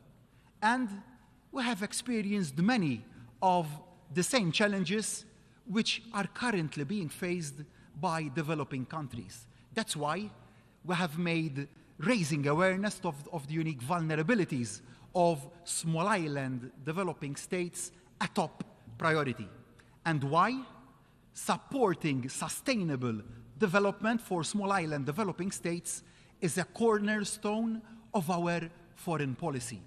To do this, we are committed to our Island for Islands initiative, delivering concrete, practical support for those small island nations, the nations which are most exposed to the impacts of climate change. We share best practice and help build capacity, and we were indeed delighted that Malta's scholarship program for students from small island developing states has been recognized with a UN Partnerships Award. Protecting our planet is indeed a mammoth task, but by taking visible, measurable action, we can and we must show our citizens that they have reason to believe in the security of the Earth's future. There are those who state that securing the planet can only be achieved at the expense of economic growth. I firmly reject that thinking. In fact, I believe that the opposite is true. Environmental security can only be achieved if citizens feel economic security. Only if you feel secure about your family's economic well-being can you turn your attention to the well-being of the Earth. And only by delivering sustainable economic growth can we deliver sustainable environmental protection. From the perspective of an outward-facing trading nation like Malta, there is one overwhelming, clear, and present danger to economic security: the prospect of a new era of protectionism. If protectionism grows unchecked, it could do untold damage to an export-orientated island economy like ours. The Maltese people have benefited hugely from the opening up of the world economy. As vested interests have given way to innovation, they have seized the new opportunities. And like many young economies, Malta has harnessed digital technology and the breaking down of trade and tariff barriers to expand into sectors that were previously off limits to small nations like ours. What the world economy and the world's citizens need is not a new era of protectionism. Instead, we need a new age of social protection, not putting up barriers to trade, but putting in place standards and rights for our workers. I understand and also appreciate how some people feel left behind by the sheer pace of economic change this century. The pandemic showed the need to think through the geopolitical risks of supply chains. But the answer isn't to turn back the clock. The answer is to get the future right. One of the themes of this year's General Assembly is rebuilding trust to achieve sustainability for all. And this is exactly what we must do. Too often, smaller and developing countries have been excluded from the decision-making process and have suffered as a result. Malta's clear. Trust on trade can only be achieved if genuine solidarity is maintained with all member states. Often, and open trading should be fair trading. Open economies should be fair economies. Only with fairness will citizens' sense of security be rebuilt. I came into politics passionate about building a country where decision-making is based on fairness and opportunity, with a commitment to equality, which is also a commitment to competitiveness. Take gender equality. Empowering women powers economic growth.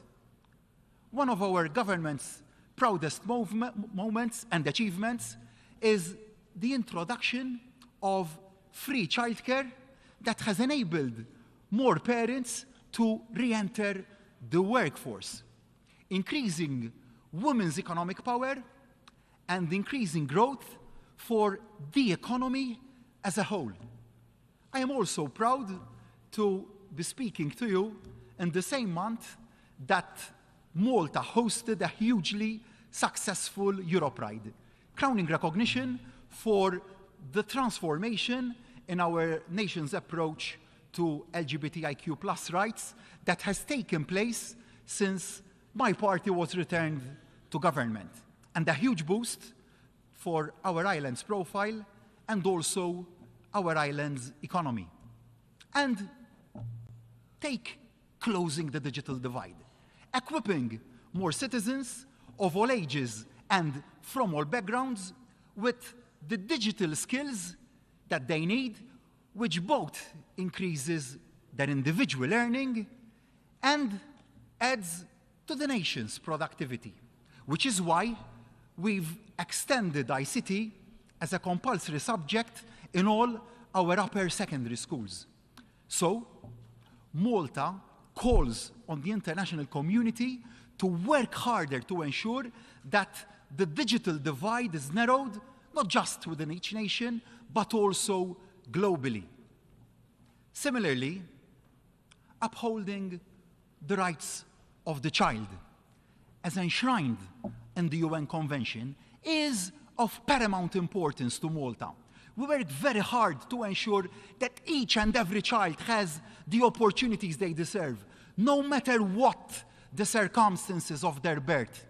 By tackling child poverty and ensuring equal access to education and healthcare, we aim to ensure no child is left behind.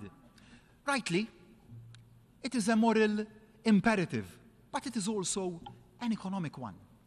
Leaving any of the next generation of workers without the skills they need isn't just damaging to the individuals excluded from prosperity. It is also damaging to economic growth.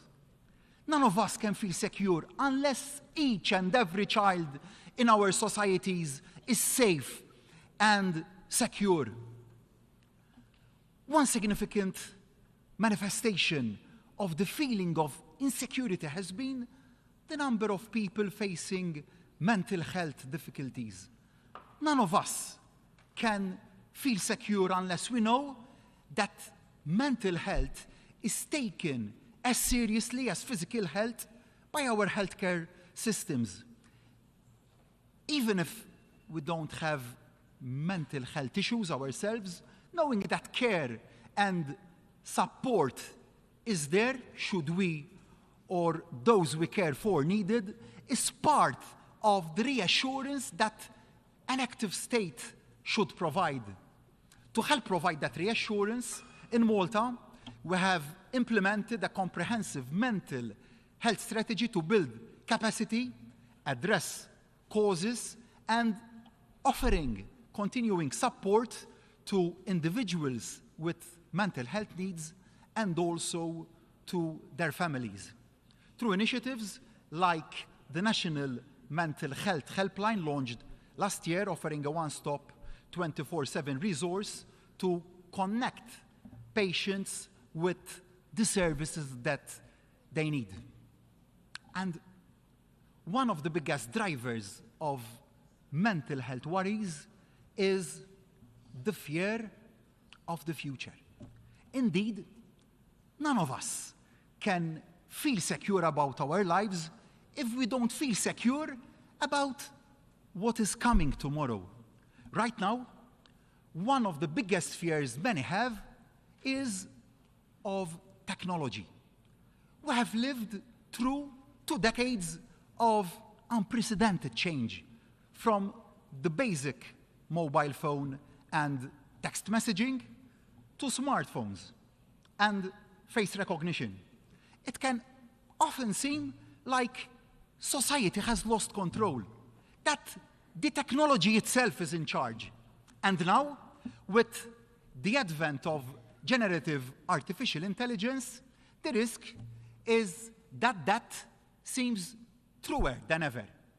How we feel about our future is unfortunately not helped by lurid media headlines about the machines taking over, spreading fear about AI taking jobs and rendering human effort obsolete. Let's be clear. AI will have a huge impact on all aspects of society. But let us also be clear that if we as leaders take the right decisions, that impact can be a positive one on our societies. Again, as with trade, the answer isn't to try and turn the clock back, to close our eyes to the inevitable and hope that it will go away. Indeed, the answer is to get the future right, to take the decisions now so that we can harness the power of AI for the public and the common good, not fear it as a coming catastrophe. In Malta, we are already doing just that. We are already seeing and experiencing how AI can enhance public service, improving lives for all our citizens. We have currently six pilot projects covering areas from healthcare to traffic management, taking ownership through leadership and not trying to ignore the future. Though, yes, naturally, there is a limit to what any one country, especially a small one, can do. To make AI a global good, we need global action. Malta stands resolutely behind efforts to increase and enhance international cooperation on AI. Technology is changing too fast. Its potential so vast that failing to work together isn't really an option anymore. Of course, it is not just in the tech field that we need to work together. Working together is not only a key value for Malta, it is at the very center of the political tradition I proudly represent. Put simply, that standing together, we can achieve so much more than working alone. That yes, none of us, nations, leaders, societies, stand as islands isolated from each other. We are all connected in even more ways. We live in a new age, in an age where you can send a video to the other side of the world faster than you can walk to the other side of the room that you're sitting in. In an age when the decisions about how to generate energy in one country can impact the very survival of another country oceans away. In an age where the aggression of one country against another can lead to hunger across a different continent. In such an age, the importance of working together will only become stronger. The word for it, multilateralism, may not trip off the tongue, but it is more important than ever. To make multilateralism work in this age of insecurity, we need to ensure that a much wider group of voices are heard in this United Nations and around the globe. The voices of all countries, large and small, rich and poor, developed and developing. The voices of all sections of civil society, women, not just men, young as well as old, gay and not just straight, all backgrounds, all ethnicities. I refuse to believe, Malta refuses to believe that a new age of insecurity is inevitable. I know, Malta knows, that we must build a new age of security, not by trying to turn the clock back, but by getting the future right. If we work together, if we listen to and learn from each other, if we understand and appreciate the desire of our citizens to take back control of their lives, we can and we will get the future right. Thank you. On behalf of the Assembly, I wish to thank the Prime Minister of the Republic of Malta for the statement just made, and I request protocol to escort His Excellency. The Assembly will hear an address by His Excellency Mark Rutte, Prime Minister and Minister for General Affairs of the Kingdom of the Netherlands. I request protocol to escort His Excellency. I have great pleasure in welcoming His Excellency Mark Rutte, Prime Minister and Minister for General Affairs of the Kingdom of the Netherlands. I invite him to address the Assembly. Mr. President, Your Excellencies, ladies and gentlemen. In 1864, Abraham Lincoln wrote a letter to Edwin Stanton, his Secretary of War. He observed that you cannot escape the responsibility of tomorrow by evading it today. It was a different time, with different problems and different ways of solving them.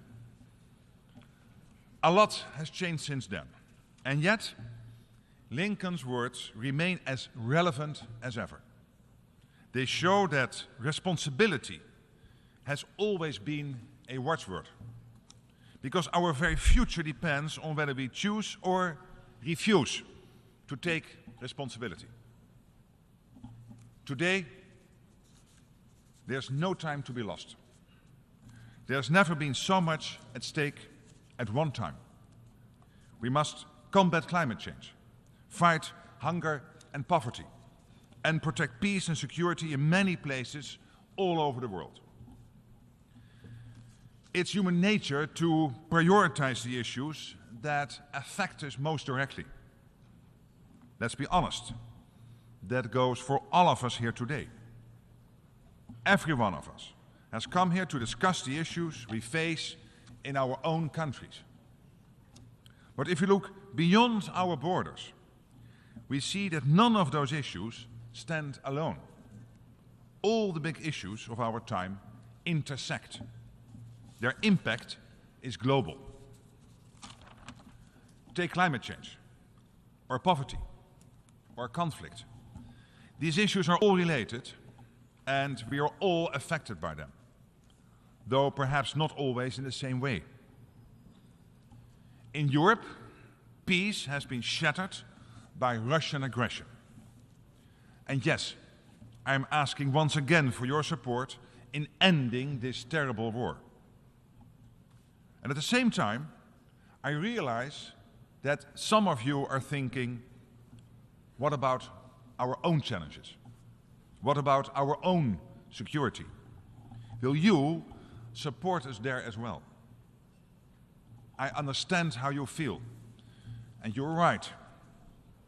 As the late Secretary General Kofi Annan put it, if the United Nations is not as united as it should be, that is because it is a reflection of the world we live in. And he was also right. For too long at the UN, some interests have weighed more heavily than others. The United Nations is structured as if it were still 1945. But the world has changed. It's taken a long time for that realization to sink in. But once you see it, you can't unsee it. In this world, in this time, we all need each other. All 193 countries. Because we all face a common task. Consider the global distribution of wealth. The Netherlands is not only one of the UN's most loyal development donors. We also support the reform plans of institutions, such as the World Bank. And consider climate change. We need to reduce our footprint, a footprint that leaves its mark on countries far beyond our borders. So that's what we are doing, by building a circular economy by 2050, by making our financial sector more sustainable, and by combating deforestation and loss of biodiversity. In each of these areas, partnerships are essential. Above all, partnerships with the countries hit hardest by climate change.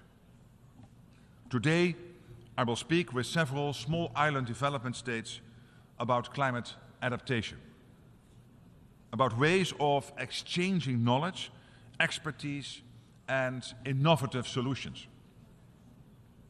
And yes, such partnerships begin with talking. But they must go beyond words and promises. The Netherlands is increasing its annual contribution to international climate finance to 1.8 billion euros by 2025. And over half of that will go to climate adaptation. You all understand how important this is. In 2 months' time, we will gather in Dubai to take stock of our progress towards the Paris climate goals. But we already know that we are way off track. So something has to be done right now. The Netherlands will fulfill its responsibility by providing 100 million people in developing countries with access to renewable energy by 2030, by massively scaling up our renewable energy investment, and by helping to set up and scale up green hydrogen corridors together with South Africa, Egypt, Morocco, Namibia, and others. Currently, only 2% of global investment goes to Africa, despite the huge potential there. We have a collective interest in making sure that potential can be tapped. Because if we don't help Africa to grow sustainably, we will all miss our climate goals. COP28 must mark a course correction. There we must agree and explain how the world will get on track to meet the 1.5 degree goal. If not, the consequences will be disastrous. The examples I've offered of Dutch action together with our kingdom partners in the Caribbean show that we are willing to fulfill our responsibility, that we are willing to pick up the phone, to answer the knock at the door. The most striking of truth is also the most obvious. We aren't as different as we might think. What unites us is bigger and stronger than what divides us. I see that in my bilateral discussions. I see it in the European Union. And I see it here at the UN. However different our backgrounds are, however different our countries, we share the same universal values. Peace, freedom, justice. On the 17th of July 2014, those values, which the Netherlands holds so dear, were trampled underfoot. It was the day that flight MH17 was downed by Russia. The day the Dutch people and people everywhere were reminded in such a painful manner that peace, freedom, and justice are not givens, but require our constant efforts. Those values, those collective aims, form the basis of the United Nations. They are the reason we are here today. With that in mind, let me talk about Ukraine. Every day, millions of people feel the effects of Russia's aggression. Above all, the Ukrainian people, who are the victims of terrible crimes. Every day they live in fear. Am I still safe in my own home, in my city? Will I ever see my family alive again? These are questions no one should ever have to ask. In Europe we thought we'd never need to ask them again. But we were wrong. And so now it's up to us to respond, to pick up the phone, to answer the knock at the door. We can't leave one country to fend for itself. I know some countries are hesitating, asking themselves why they should get involved in someone else's war. To them I say, it's your war too. Because even if there is no shooting in your towns and your cities aren't being bombed, this war affects everyone.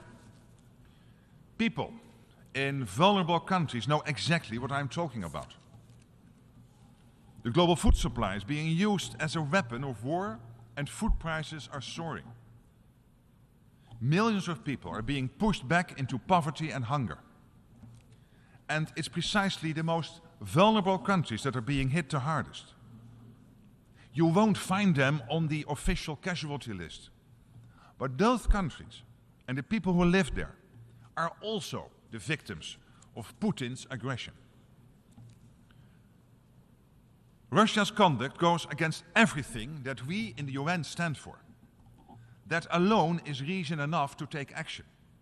The Charter of the UN, our common foundation, is very clear on this.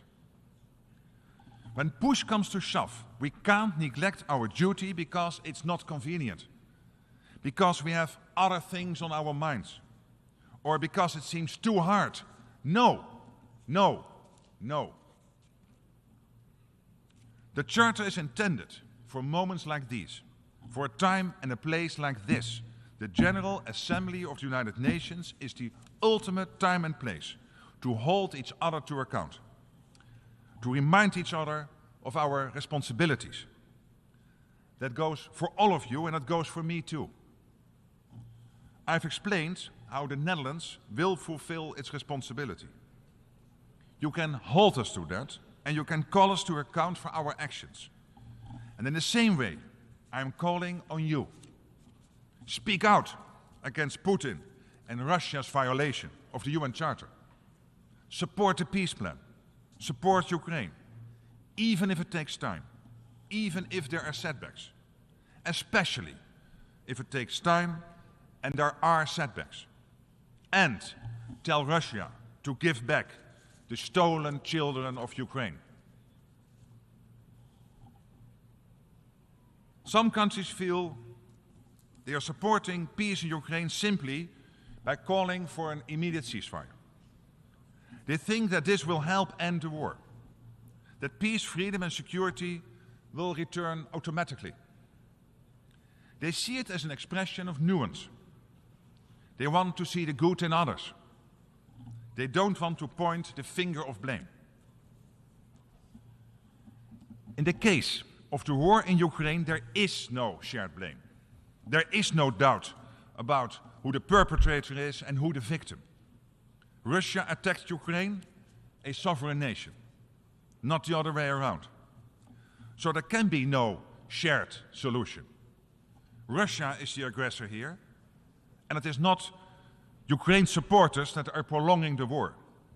It is Russia. Putin has occupied 20% of Ukraine. An immediate ceasefire now would mean victory for Russia. That is the reality. And a just and lasting peace can be achieved only if we recognize that reality. Ladies and gentlemen, there's a lot at stake here. Putin is counting on us being divided.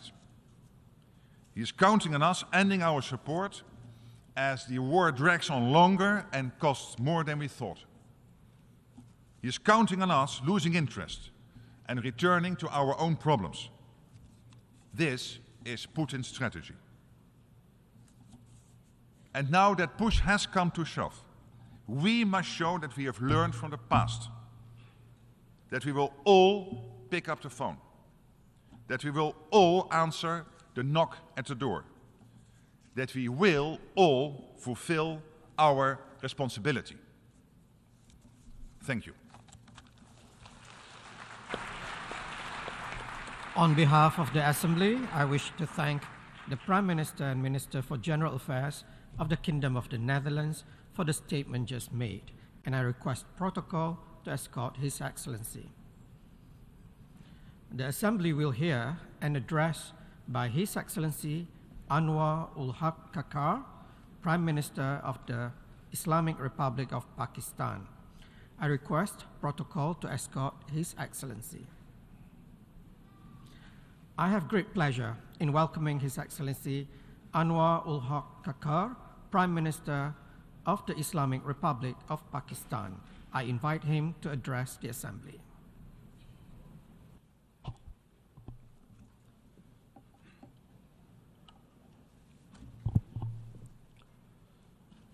Bismillahir Rahmanir Rahim.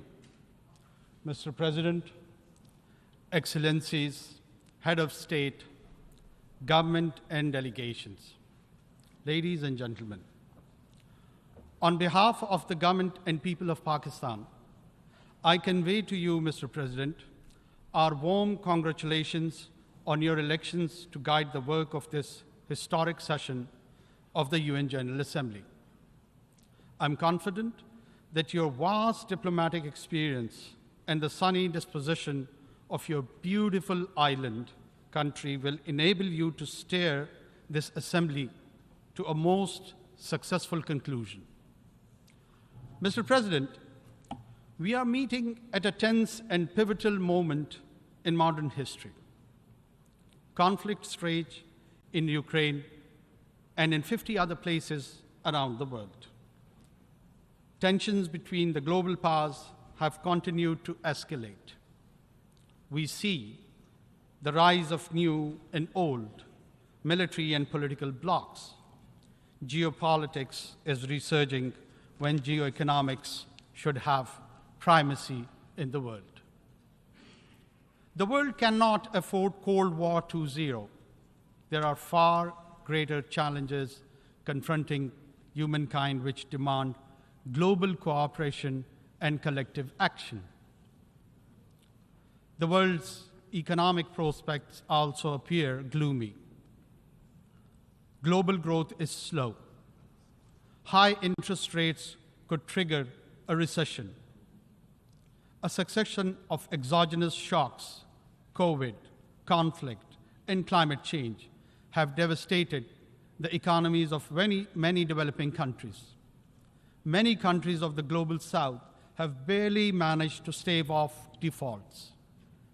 Poverty and hunger have grown, reversing the development gains of 3 decades. At yesterday's SDG summit, far-reaching commitments were made to implement the Sustainable Development Goals. We must ensure implementation of the SDG stimulus, the rechanneling of unused special drawing rights for development banks, and the resolution of the debt problems of the 59 countries in debt distress. Pakistan also looks forward to the fulfillment of the climate change commitments made at COP28 by the developed world to provide over $100 billion in annual climate finance, allocate at least half of such finance for adaptation in developing countries, operationalize the fund and funding arrangements for loss and damage, and accelerate their carbon emission. Mitigation targets to keep alive, the goal of restricting global warming to 1.5 degrees centigrade. Attempts to selectively provide these funds on the basis of geopolitical considerations should be resisted.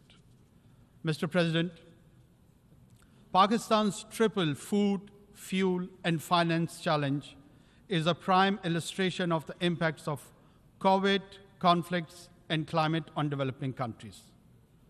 Pakistan is one of the worst affected countries from the impacts of climate change. The epic floods of last summer submerged a third of our country, killed 1,700, and displaced over 8 million people, destroyed vital infrastructure, and caused over $30 billion in damage to Pakistan's economy.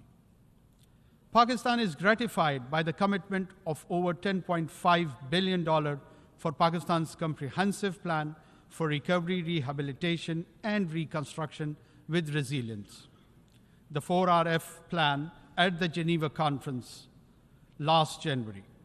Specific projects are being submitted to ensure timely funding and execution of the 4RF plan. I hope our development partners will accord priority to allocation of funds for our resilient recovery plan, which has been costed at $13 billion. Mr. President, Pakistan government is committed to rapid economic recovery. We will stabilize our foreign exchange reserves and our currency, expand domestic revenues, and most importantly, mobilize significant domestic and external investment. Facilitation Council, SIFC, to expedite investment decisions. 28 projects have been identified in priority sectors: agriculture, mining, energy, and IT, for implementation in collaboration with Pakistan's partners. Pakistan's long-term shift to geoeconomics is well underway. The second phase of the China-Pakistan Economic Corridor has been initiated, covering railway, infrastructure, and manufacturing projects. Pakistan also looks forward to the early implementation of the connectivity projects with Central Asia. Mr. President, development depends on peace. Pakistan is situated in one of the least economically integrated regions in the world. Pakistan believes that region develops together. Therefore, Pakistan desires peaceful and productive relations with all our neighbors, including India. Kashmir is the key to peace between Pakistan and India. The Jammu and Kashmir dispute is one of the oldest issues on the agenda of the Security Council.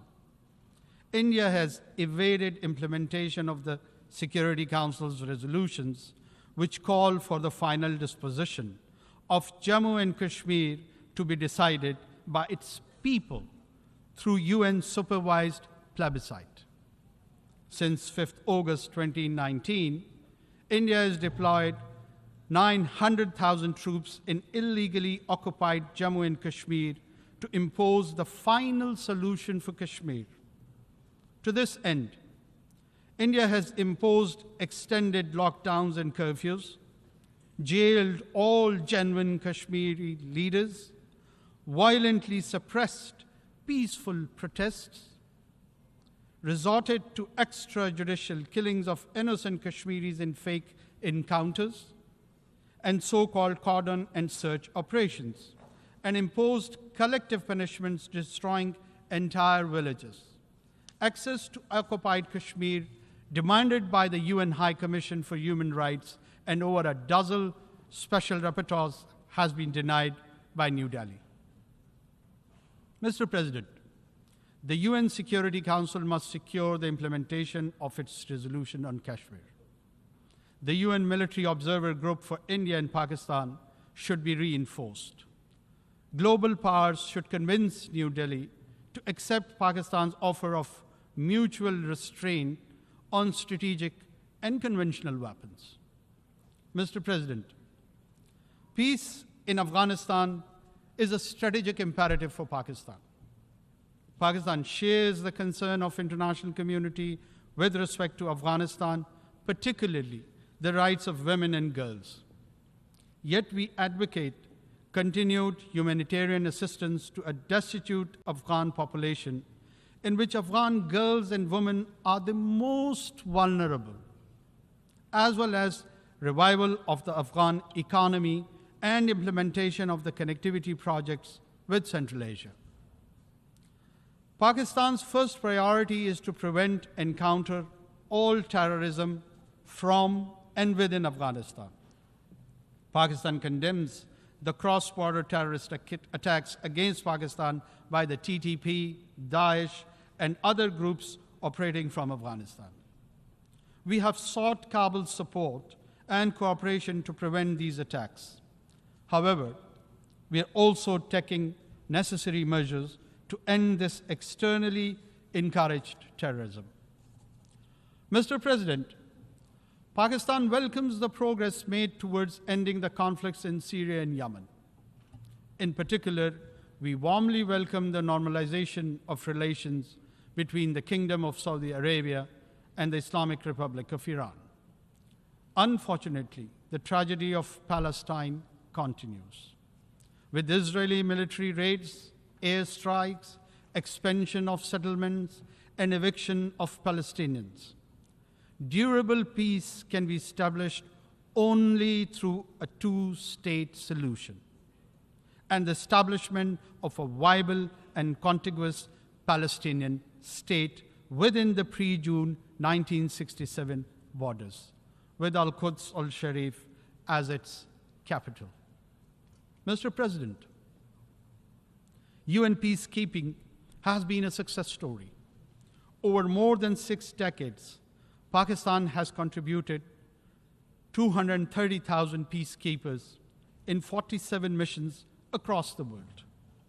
Today, UN peacekeepers face complex and unprecedented challenges, especially from criminal and terrorist groups, as in the Sahel. We must ensure the safety and security of peacekeepers. Pakistan shall continue to work with the UN to develop the capabilities and more robust mandates required for successful enforcement actions by UN and international forces where needed. Mr. President, we must counter all terrorists without discrimination, including the rising threat posed by far-right extremist and fascist groups, such as Hindutva-inspired extremists threatening genocide against India's Muslims and Christians alike. We also need to oppose state terrorism, address the root cause of terrorism, such as poverty, injustice, and foreign occupation, and distinguish genuine freedom struggles from terrorism. Pakistan prospers the creation of a committee of the General Assembly to oversee the balanced implementation of all 4 pillars of the global counter-terrorism strategy. Mr. President, our progress based on rich history of cooperation, understanding, exchange, and synthesis of ideas among civilization is impearled today. The narratives advocating a clash of civilization have done considerable harm to humanity's progress. Such ideas have done considerable harm to humanity's progress. Such ideas have bred extremism, hatred, and religious intolerance, including Islamophobia. Make no mistake, it's a latent threat that undermines millennia of progress. We need to cherish and celebrate our diversity and different ways of life. Mutual respect, sanctity of religious symbols, scriptures, and personage should be ensured. While Islamophobia is an age-old phenomenon, however, after the 9/11 terrorist attacks, it has assumed epidemic proportions, as manifested in the negative profiling of Muslims and attacks on Islamic sites and symbols, such as the recent public burnings of the Holy Quran. Last year, this Assembly adopted a resolution proposed by Pakistan on behalf of the OIC, declaring 15th March as the International Day to combat Islamophobia. Earlier this year, the Human Rights Council adopted an OIC resolution submitted by Pakistan urging states to outlaw the burning of the Holy Quran and similar provocations. We welcome the legislation initiated by Denmark and contemplated by Sweden towards this end. Pakistan and the OIC countries will propose further steps to combat Islamophobia, including the appointment of a special envoy, creation of an Islamophobia data center, legal assistance to victims, and an accountability process to punish Islamophobic crimes. Mr. President, the complex global and regional challenges that the world faces today can be best addressed through effective multilateralism within the framework of the United Nations.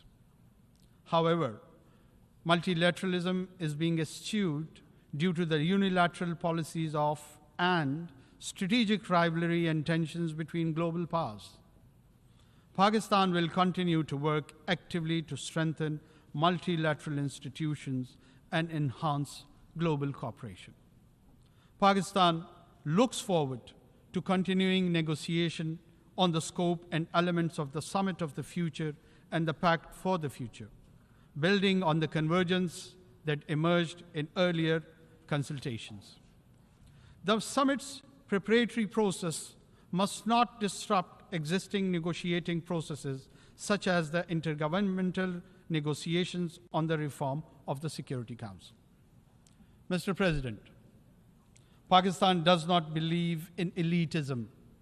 With the Committee of Nations, the UN Charter principles of equality and sovereignty must be preserved in the interest of global peace and prosperity. Pakistan believes that additional permanent members to the Security Council will further erode its credibility and legitimacy. The widest possible agreement can be best achieved on the basis of the Uniting for Consensus Group's proposal for expansion of the Council only in the non-permanent category, with provision for a limited number of long-term seats. Mr. President, Pakistan believes that to build, preserve, and promote peace and prosperity today and in the future, it is vital to reduce great power rivalry and tensions, ensure strict adherence to the UN Charter, consistently implement Security Council resolutions, eliminate the root cause of conflicts, and respect the principles of non-use of force, self-determination, sovereignty, and territorial integrity, non-interference in the internal affairs of the states, and peaceful coexistence. Pakistan will work diligently and actively with all member states to realize these vital elements of a new, equitable, and peaceful world order. I thank you. On behalf of the Assembly, I wish to thank the Prime Minister of the Islamic Republic of Pakistan for the statement just made, and I request protocol to escort His Excellency.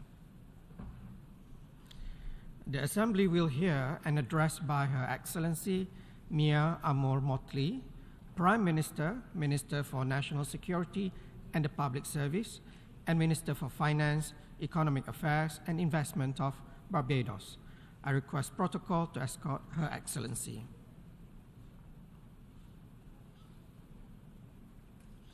I have great pleasure in welcoming Her Excellency Mia Amor Motley, Prime Minister, Minister for National Security and the Public Service, and Minister for Finance, Economic Affairs and Investment of Barbados. I invite her to address the Assembly.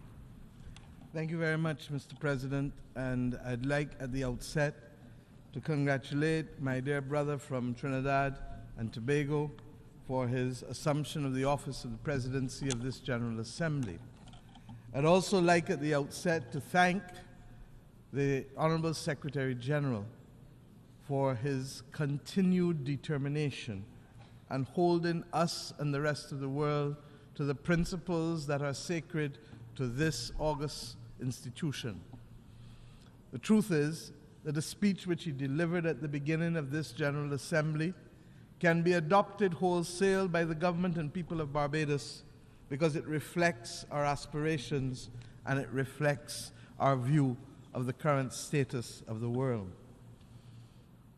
I asked myself on Monday night, as we met to determine the halfway point of the SDG goals, how many roads we have to walk just to make it to the door, only to be told that the door is closed. Those are not my words.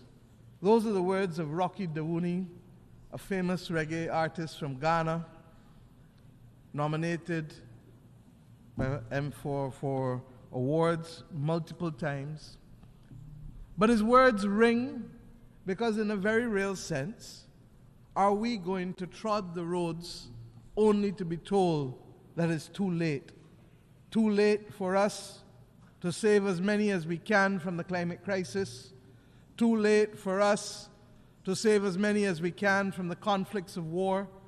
Too late for us to be able to provide the food that so many need, as we reflect on the fact that more people are likely to be hungry in this world in 2030 than in 2015, or as we get to the basic numbers that 735 million people suffered chronic hunger last year at a time when so many others had so much to throw away and to use. Are we going to be too late for the SDGs that are really the promise of development and the promise of the conferral of dignity on our people? We have today to determine what is the will of this body comprised of the member states to make the fundamental governance changes that will deliver in the third decade of the 21st century. Our world, as you know, is replete with issues. And I don't need to stand here and recount them in detail, for you have heard them in almost every speech delivered from this podium. But what is the issue is whether we can summon the determination that is required of us to make the changes that are appropriate to the age in which we live. Our democracy cannot survive if we do not have the same facts. But yet we live in a world where the generation of fake news is almost a daily occurrence, and where people act on those premises without consideration for whether the news is true or not. The role that artificial intelligence, generative artificial intelligence, will play in our world must be for good purposes and not evil. But if we are to ensure that is the case, then an appropriate framework for regulatory action must be put in place. We therefore support the actions of the Secretary General, recognizing that the question will come one day from some as to whether you sought to preserve our democracy or whether you allowed it to crumble, and whether you have failed us as individual citizens of the world. We ask that question, recognizing that AI is not in the immediate focal point of many, because the drama and the crises that surround climate is taking out all of the oxygen, literally, in the world. Those people who died in Libya recently were going about their business. They had aspirations. They had business that they were hoping to do, families that they were trying to protect. And in the flash of an eye, all of that came to an end. And not because we didn't expect it or anticipate it. The records of the multinational companies who are engaged in fossil fuels will show that they have always known for a considerable period of time the consequences of their actions. And while they themselves are not the immediate cause, the absence of technology to be able to limit what they are emitting is the cause. And by extension, therefore, they must take responsibility. We can go no further without an engagement of the oil and gas companies that is meaningful and credible, and we need to stop talking about it and just simply ensure that that kind of conversation can happen. But it is not just the oil and gas companies, and we have nothing against them. We do not want to bankrupt them.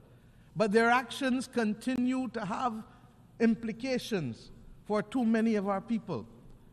Their actions are equally bolstered by what I call the fit group, the financial institutions, the insurance companies, and the transport companies. They get a buy or a pass because they are invisible to the transactions and to the activity that lead to the problems that the world is facing. But they too are as responsible and need to step up to the plate. The notion that we can preserve global public goods only with public money ignores the fact that we have seen for the last 50 years the absolute dominance of the capitalist markets leading to a consolidation of wealth, and hence the ability to be able to play their role must be summoned by the rest of us. We cannot continue to put the interests of a few before the lives of many. I ask us today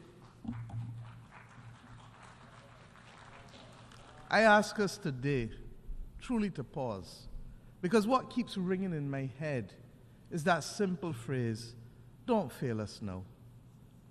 Don't fail us now. And that phrase can come from that little boy or girl who is a victim of hunger, one of the 575 million people last year.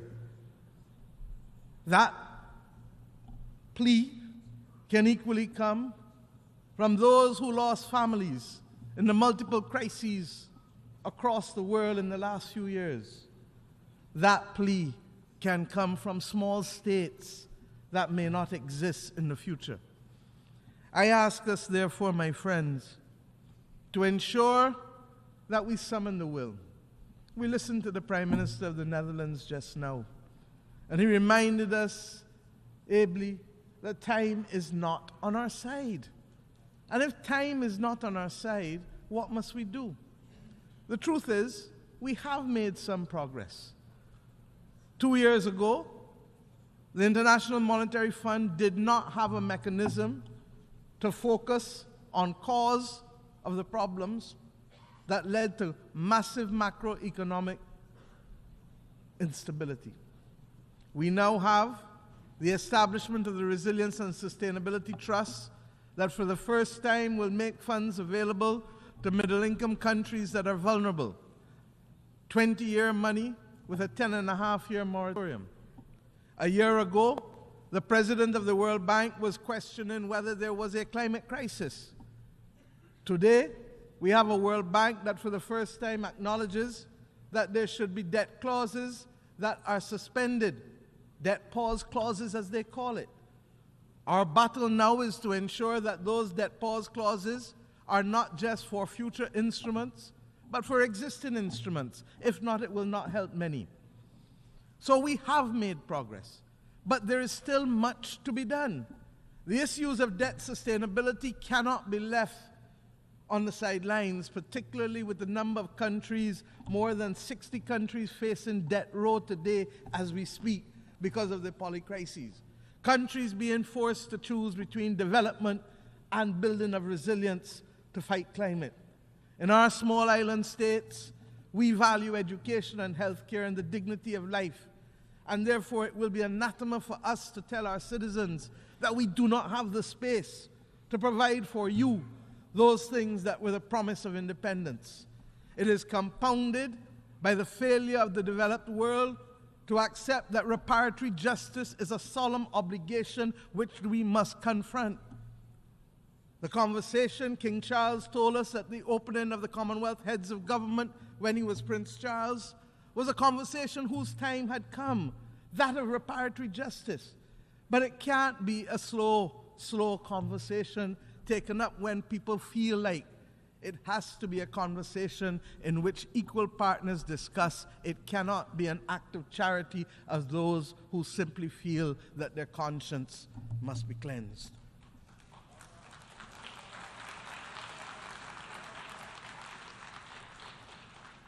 We were about to write the leaders of the European Union last year on this issue of reparatory justice, and we paused because of the Russian incursion into Ukraine. But it seems as though there are not those who want to make peace there or elsewhere in the world, and therefore we have to lift our finger off the pause button and resume the discussions, because the development deficit caused by centuries of exploitation is now affecting our capacity to build the resilience that is necessary in our nations.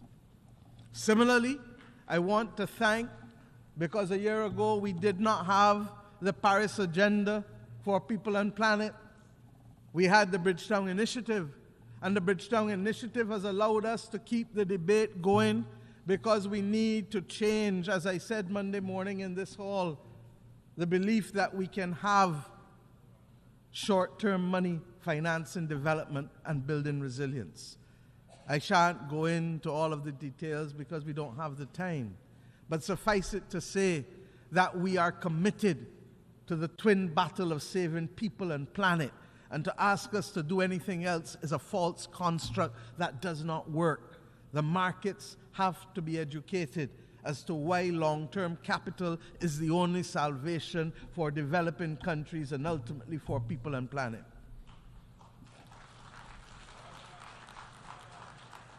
And my friends, year after year we talk about the need for global moral strategic leadership.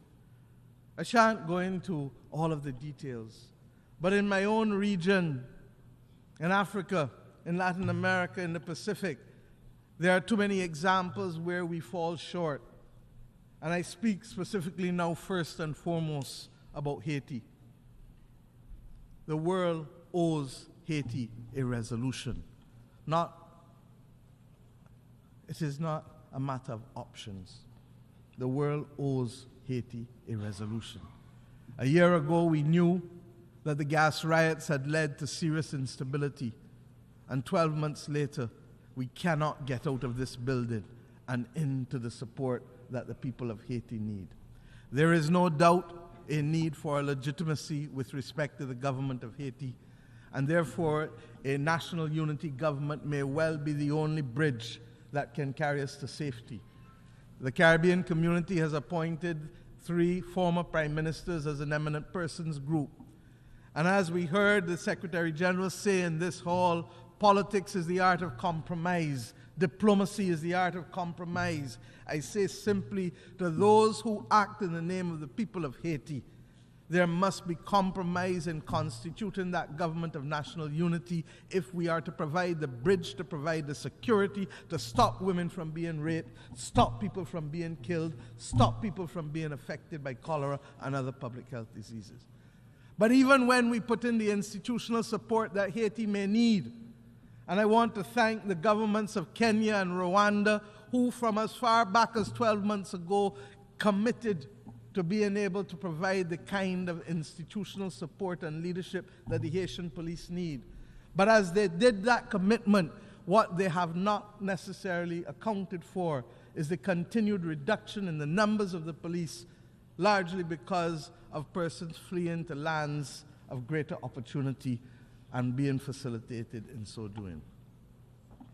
This cannot wait much longer. And I hope that those who constitute the members of the Security Council will recognize that they cannot use Haiti as a pawn because they have suffered for too long and by the hands of too many. I return now to the issue of Cuba. That Cuba can help so many in this world and yet be the continued victim of a blockade of over 60 years, but worse than that, a designation as a state sponsor of terrorism is wrong, wrong, wrong. We left Cuba last week. And what the people of Cuba are being asked to face on a daily basis because of a designation by a dying presidency is wrong.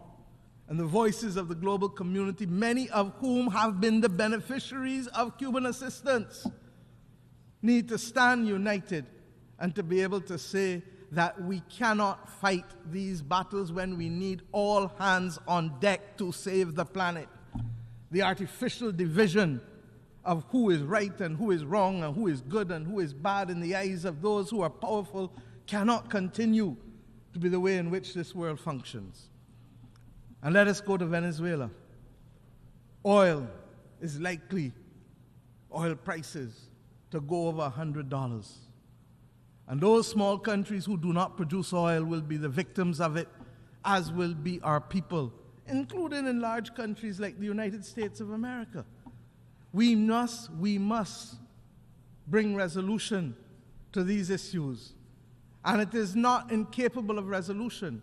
When the United States of America and many countries in Europe determined that they were recognizing President Guaido without there being a presidency for him to assume because he faced no election, the members of the Caribbean community came to this august institution and met with the Secretary General and met with a number of countries.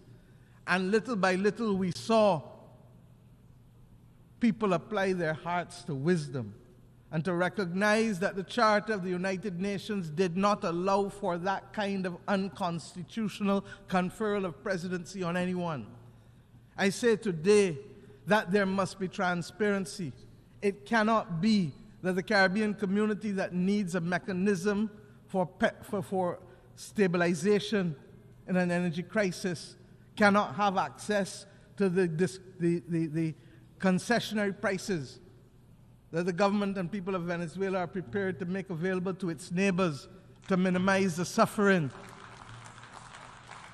How is it possible for Chevron and the European Union to access the oil and gas of Venezuela, but the people of the Caribbean cannot access it at the 35% discount offered by the people of Venezuela? How is it possible that we should have to carry a cost of an additional 4% of GDP in my own country simply because the rules that allow for one do not allow for the other?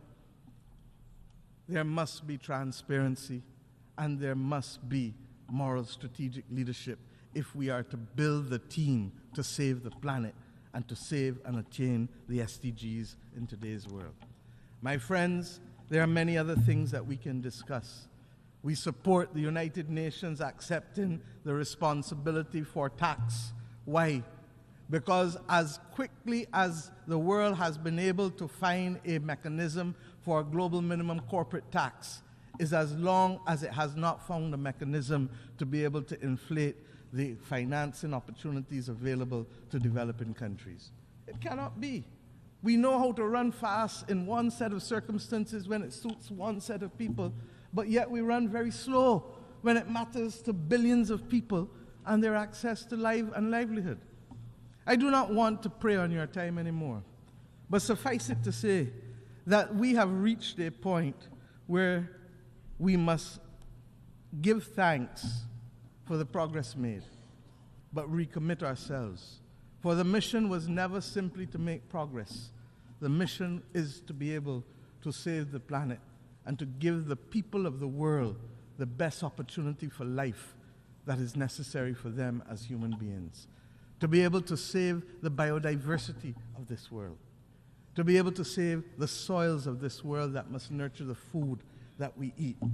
To be able to allow us to have access to safe water.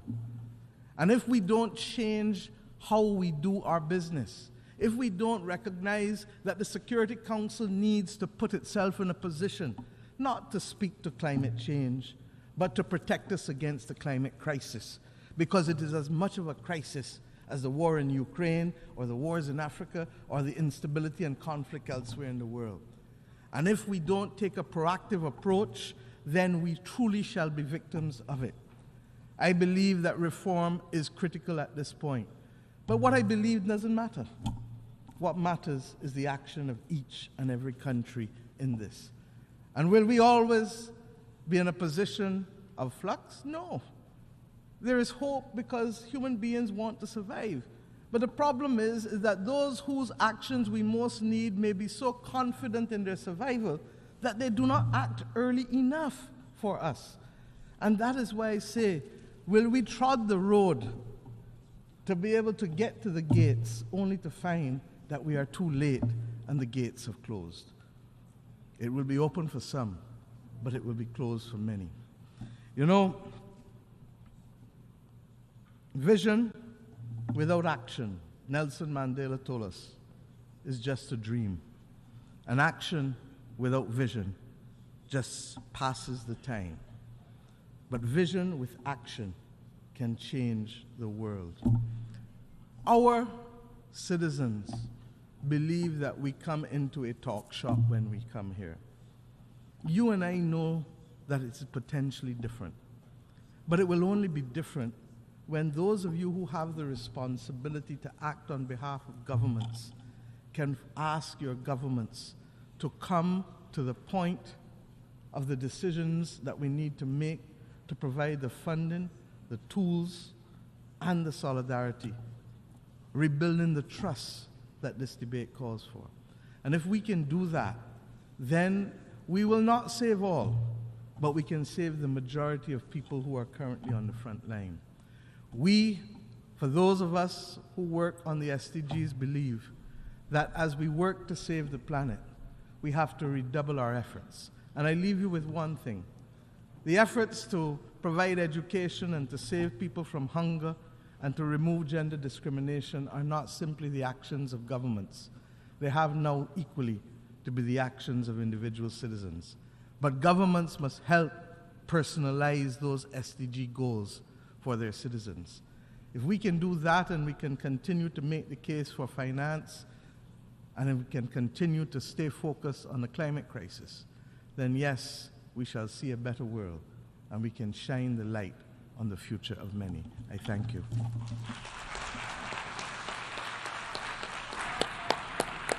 On behalf of the Assembly, I wish to thank the Prime Minister, Minister for National Security and the Public Service, and Minister of Finance, Economic Affairs and Investment of Barbados for the statement just made, and I request protocol to escort Her Excellency. The Assembly will hear an address by His Excellency Seta Thavisin, Prime Minister and Minister for Finance of the Kingdom of Thailand. I request protocol to escort His Excellency. I have great pleasure in welcoming His Excellency Seta Thavisin, Prime Minister and Minister for Finance of the Kingdom of Thailand. I invite him to address the Assembly.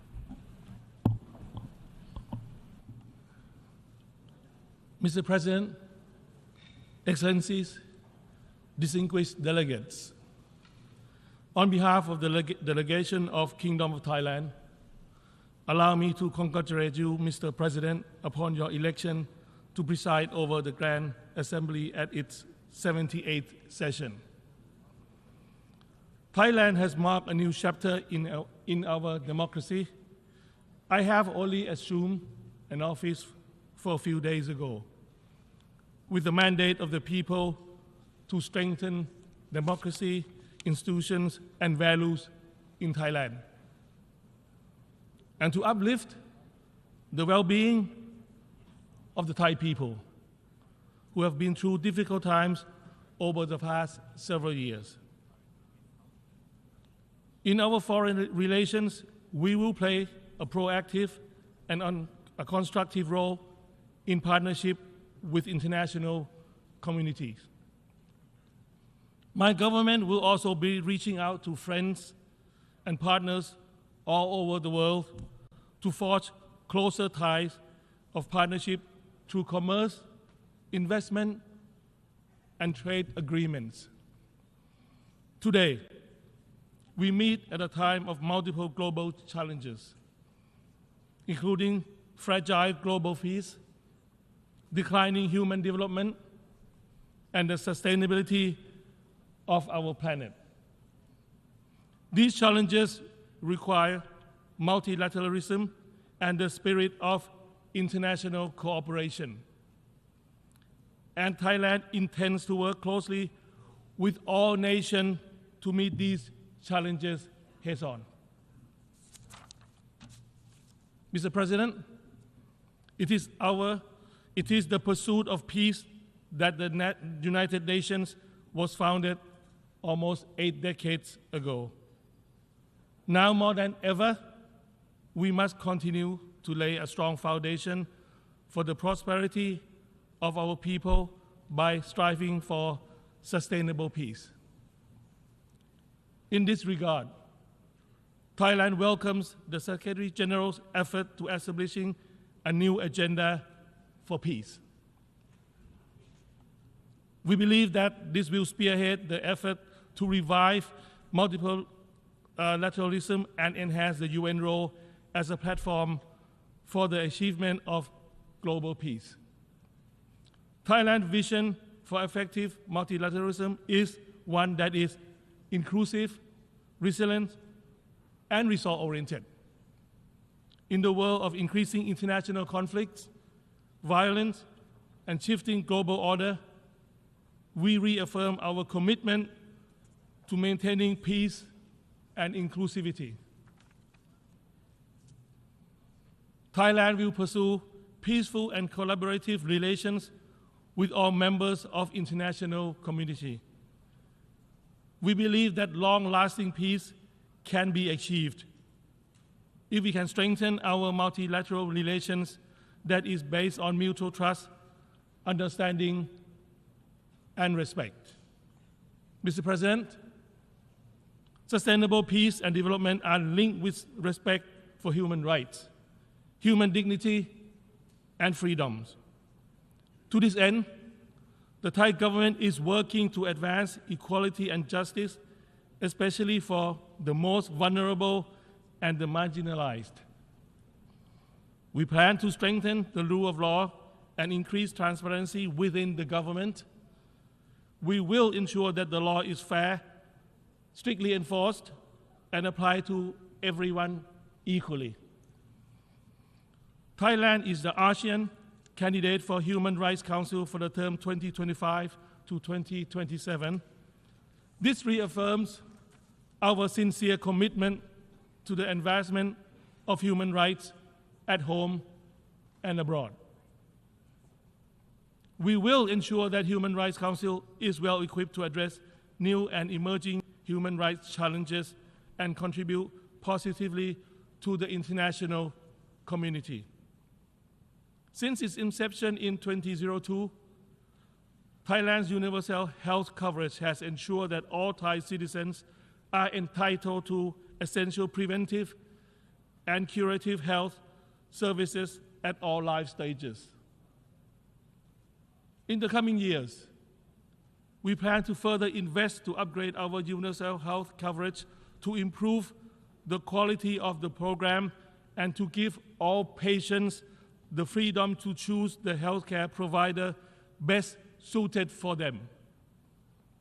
This will ensure that access to high-quality health services will continue to be a universal right for all.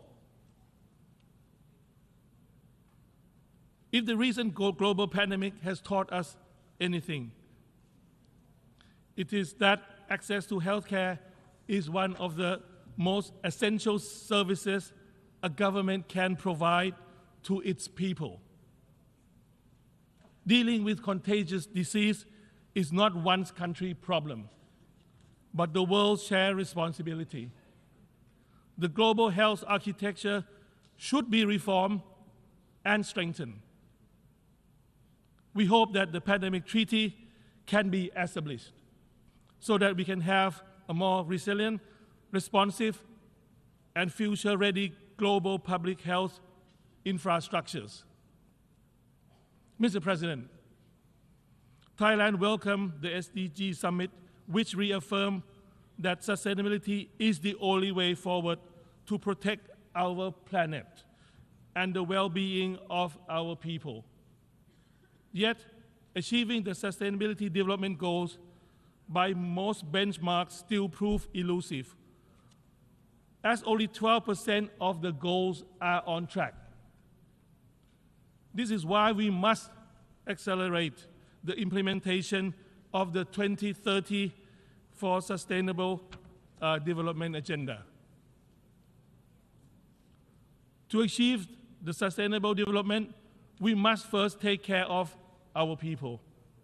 My government plans to enact policies to stimulate job creation and provide financial support for low-income families and other vulnerable groups. This will help level the playing field and aid in the creation of a more just society. For many years, Thailand has been a strong advocate for a more balanced, people-centered and sustainable path to growth. The Sufficiency Economy Philosophy, or SEP, our long-standing, locally driven development approach, has consistently been applied to promote balance of all respects. Building on the SEP is the Bio-Circular Green Economy model, which leverages science, technology, and innovation to advance economic growth while conserving the environment and ecosystems. These are not merely concepts, but they are being implemented in Thailand. For example, we have piloted the Sustainable Agronomy model, which reimagines the way farmers cultivate their lands and manage their water supply. This will not only reduce the impact on the environment, but also reduce vulnerability to climate change and enhance the well-being of farmers nationwide. Thailand is ready to reform regional and global partnerships for sustainable development, and including through South and South and triangular cooperation. As an ASEAN coordinator on sustainable development cooperation, we are committed to forging closer partnership among ASEAN countries and beyond to drive forward sustainable development and build resilience. Mr. President, July this year was the hottest month ever recorded in the human history. This is in line with the Secretary General's statement that the era of global warming has ended and the era of global boiling point has arrived. The climate crisis is one of the most urgent threats that require our collective and immediate action. To this end, Thailand welcomed the Climate Ambition Summit to accelerate climate action that will mitigate the destructive impacts of the ongoing climate crisis. Together, we must devise the means to adapt and enhance climate resilience. As the global climate change crisis continues to worsen, so too will the issue of food insecurity and malnutrition. As a leading exporter of food and agricultural products, Thailand is suffering from the effect of global climate change and the effect of El Niño. To ensure food security for the world, we are working hard to improve our water management systems and farming techniques. We are doing our part to make sure that food security can become a reality. To achieve a more sustainable future, we must invest in the planet. Thailand is implementing green finance mechanism, including the issuance of sustainability-linked bonds and the Thailand Green Taxonomy to boost growth and investments in environmental and social projects, while contributing to the effort to address the challenge of climate change. To do our part, Thailand is determined to deliver on our pledge 40% of greenhouse gas emission reduction by 2040, carbon neutrality by 2050, and net zero greenhouse gas emissions by 2065, by mainstreaming climate actions in all economic activities. Our national energy plan has integrated our climate targets by enhancing energy efficiency, increasing the share of renewable energy, making a model shift of transport to domestic electric vehicles production. Mr. President, the United Nations represents the common aspiration of the global community. We must redouble our efforts to ensure that the organization continues to be the best representation of our collective humanity, and solidarity. As such,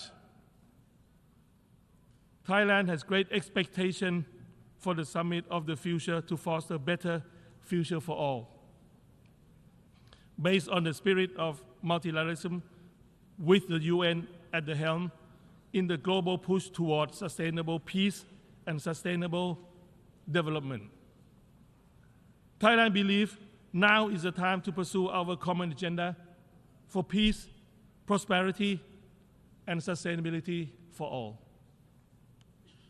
We invite every nation to be more ambitious in our goals, accelerate our actions, and work harder together to address these challenges. Only together can we build our better future. Thank you.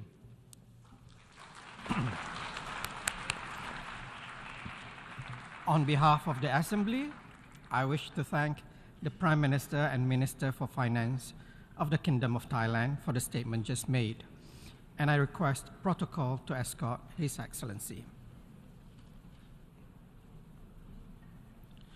The Assembly will hear an address by His Excellency Xavier Espot Zamora, Head of Government of the Principality of Andorra.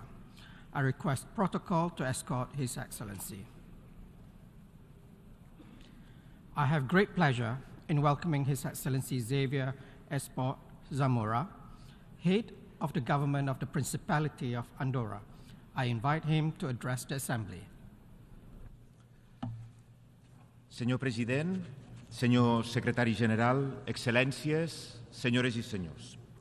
Voldria iniciar aquesta intervenció felicitant Sa Excel·lència, l'ambaixador de Trinitat i Tobago, Denis Francis, per la seva elecció com a president de l'Assemblea General, així com Sa Excel·lència Saba Korosi, que en un context internacional convuls ha mantingut amb rigor, amb eficàcia l'activitat de l'Assemblea al llarg del 77è període de sessions. Li agraïm, senyor president, el lema que escollit, reconstruir la confiança i reactivar la solidaritat, accelerar l'acció sobre l'Agenda 2030 i els seus objectius de desenvolupament sostenible cap a la pau, la prosperitat, el progrés i la sostenibilitat per a tots. El fem nostre perquè respon plenament als principis amb els quals Andorra treballa, tant des del vessant de la política interna com des de la perspectiva de la política internacional. Podeu comptar, doncs, senyor president, amb el suport lleial del nostre país per a la 78a sessió i us desitgem molts encerts. Poques setmanes abans de la celebració d'aquest debat general, el secretari general de les Nacions Unides, Antonio Guterres, feia una nova crida als països a actuar de manera radical i urgent perquè, com ens va advertir, l'era de l'escalfament global s'ha acabat. Ara és el moment de l'ebullició global. El canvi climàtic està aquí, és aterrador i és només el principi. No cal buscar subterfugis ni negar l'evidència. Les emissions de gasos d'efecte hivernacle causades pel consum sense límits dels recursos naturals han portat el nostre planeta a l'esgotament. I aquest estiu s'ha fet més evident que mai. Les temperatures extremes que van provocar més de 61.000 morts a Europa el 2022, l'onada d'incendis al continent nord-americà i a la costa mediterrània o el Niño comencen a ser fenòmens habituals que estan fent del món un lloc més sec, amb terrenys menys cultivables i amb més persones que han d'abandonar el seu lloc d'origen perquè la degradació ambiental els ha convertit en refugiats climàtics condemnats a viure lluny de casa seva. Els culpables del canvi climàtic som nosaltres, els humans, i per tant, les solucions per aturar-lo no vindran de la mateixa naturalesa que estem danyant, sinó de la nostra capacitat per alterar el model productiu i organitzatiu de les nostres societats. És tard per evitar algunes conseqüències que malauradament ja són irreversibles. però no per frenar-ne d'altres i evitar que la temperatura global augmenti més d'1,5 graus d'aquí a final de segle. Per fer-ho calen grans transformacions i canvis socials i econòmics, perquè la lluita contra el canvi climàtic i la seva conscienciació no és una qüestió merament científica o tecnocràtica que s'ha de deixar en mans dels experts, sinó que és sobretot un problema polític, social, econòmic, ètic i fins i tot filosòfic que deixa entreveure les enormes desigualtats del nostre món. I aquí és més present que mai la nostra convicció que les solucions rauen en el marc d'una nova forma de multilateralisme més orientada a l'acció col·lectiva, a reforçar i a reconstruir la cooperació internacional per tal de facilitar els recursos adequats a les regions i promoure una governança inclusiva i polítiques coordinades i solidàries. Aquí, senyores i senyors, a les Nacions Unides és on hem d'identificar les crisis i deixar clares les nostres posicions i les nostres accions i compromisos en benefici del bé comú. Hem de rememorar més que mai els valors fundacionals d'aquest organisme, que va néixer sota les runes del conflicte bèl·lic més devastador de la història. Un organisme al servei de la pau, el diàleg i el multilateralisme, per evitar precisament el flagell de la guerra. Però dissortadament, la guerra és present. Europa continua preocupada davant d'un conflicte que ha acabat convertint-se en una guerra de desastre, amb unes conseqüències enormes per a la població civil ucraïnesa.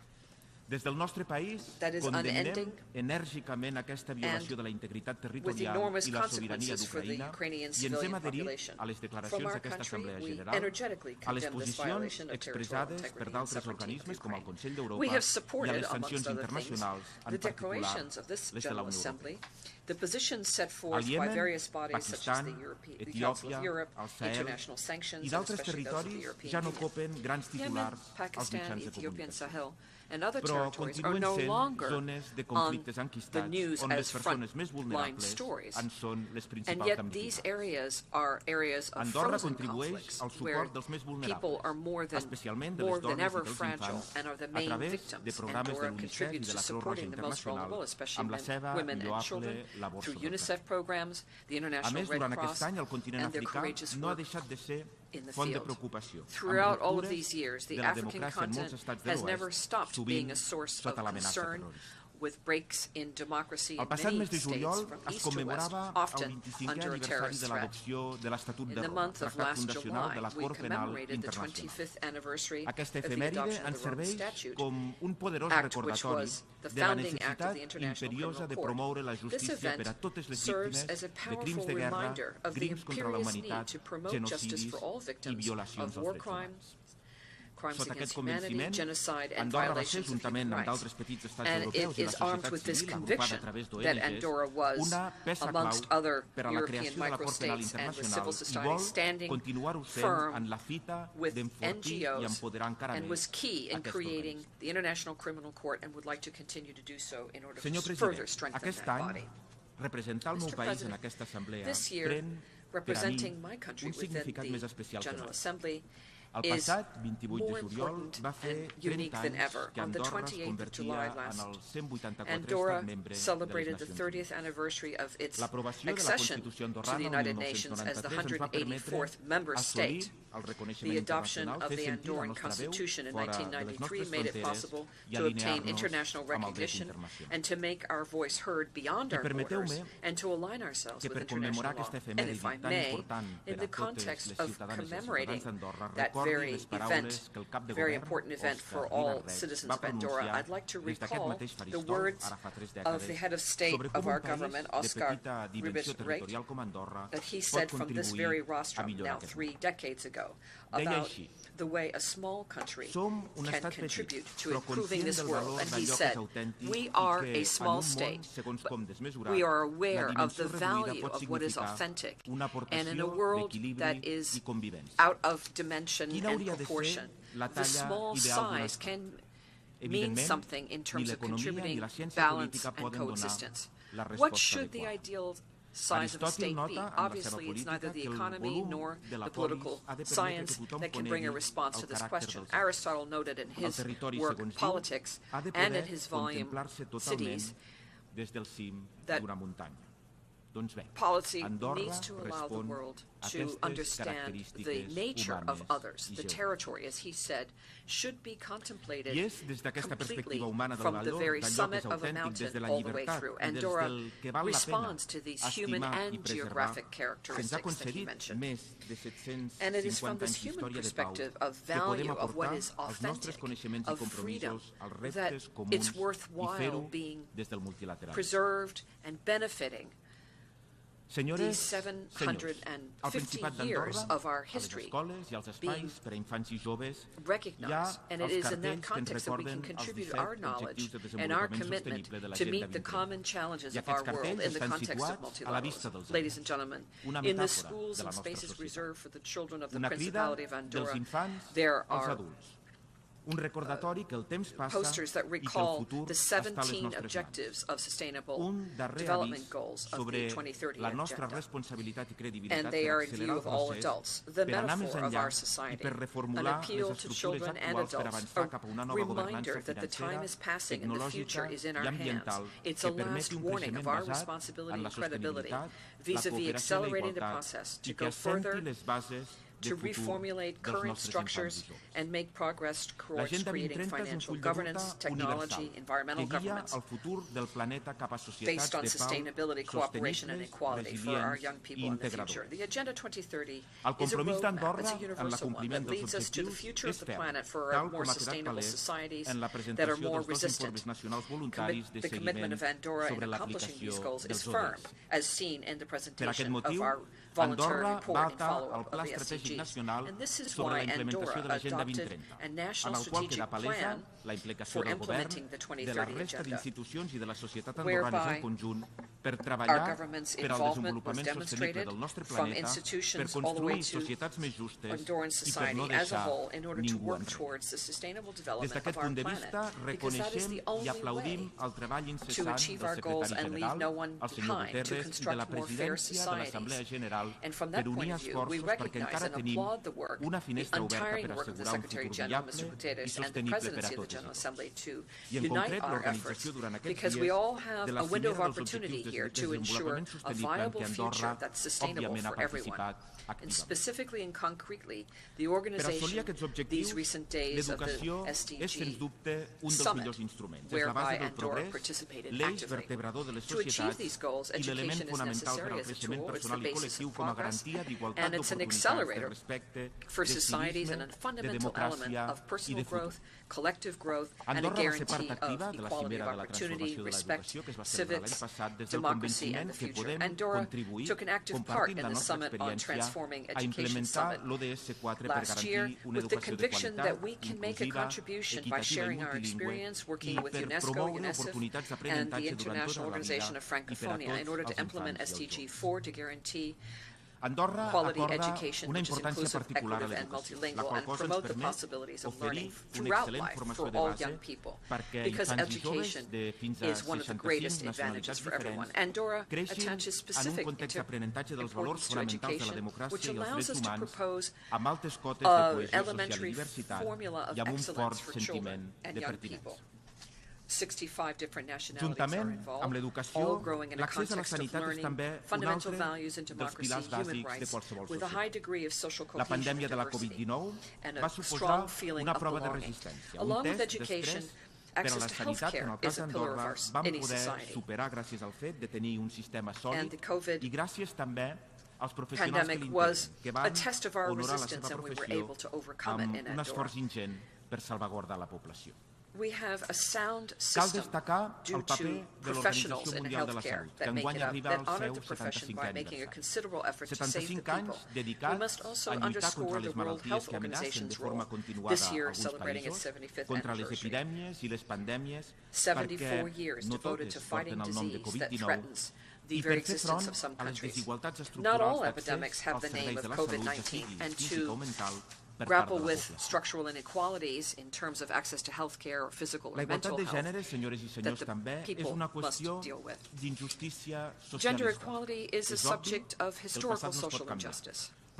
We cannot, of course, change the past, but we can take action to progress towards a more egalitarian society, because if we want to achieve the necessary transformation for the sustainability of our planet, we cannot leave anyone behind in humanity. And in that regard, in recent years, our country has made gender equality and non-discrimination one of its key values and has created pioneer legislation which is bold and ambitious to defend gender equality, and it is being taught in our schools. Education of girls and training of women is a major priority for us, and also is very important in the context of our international cooperation.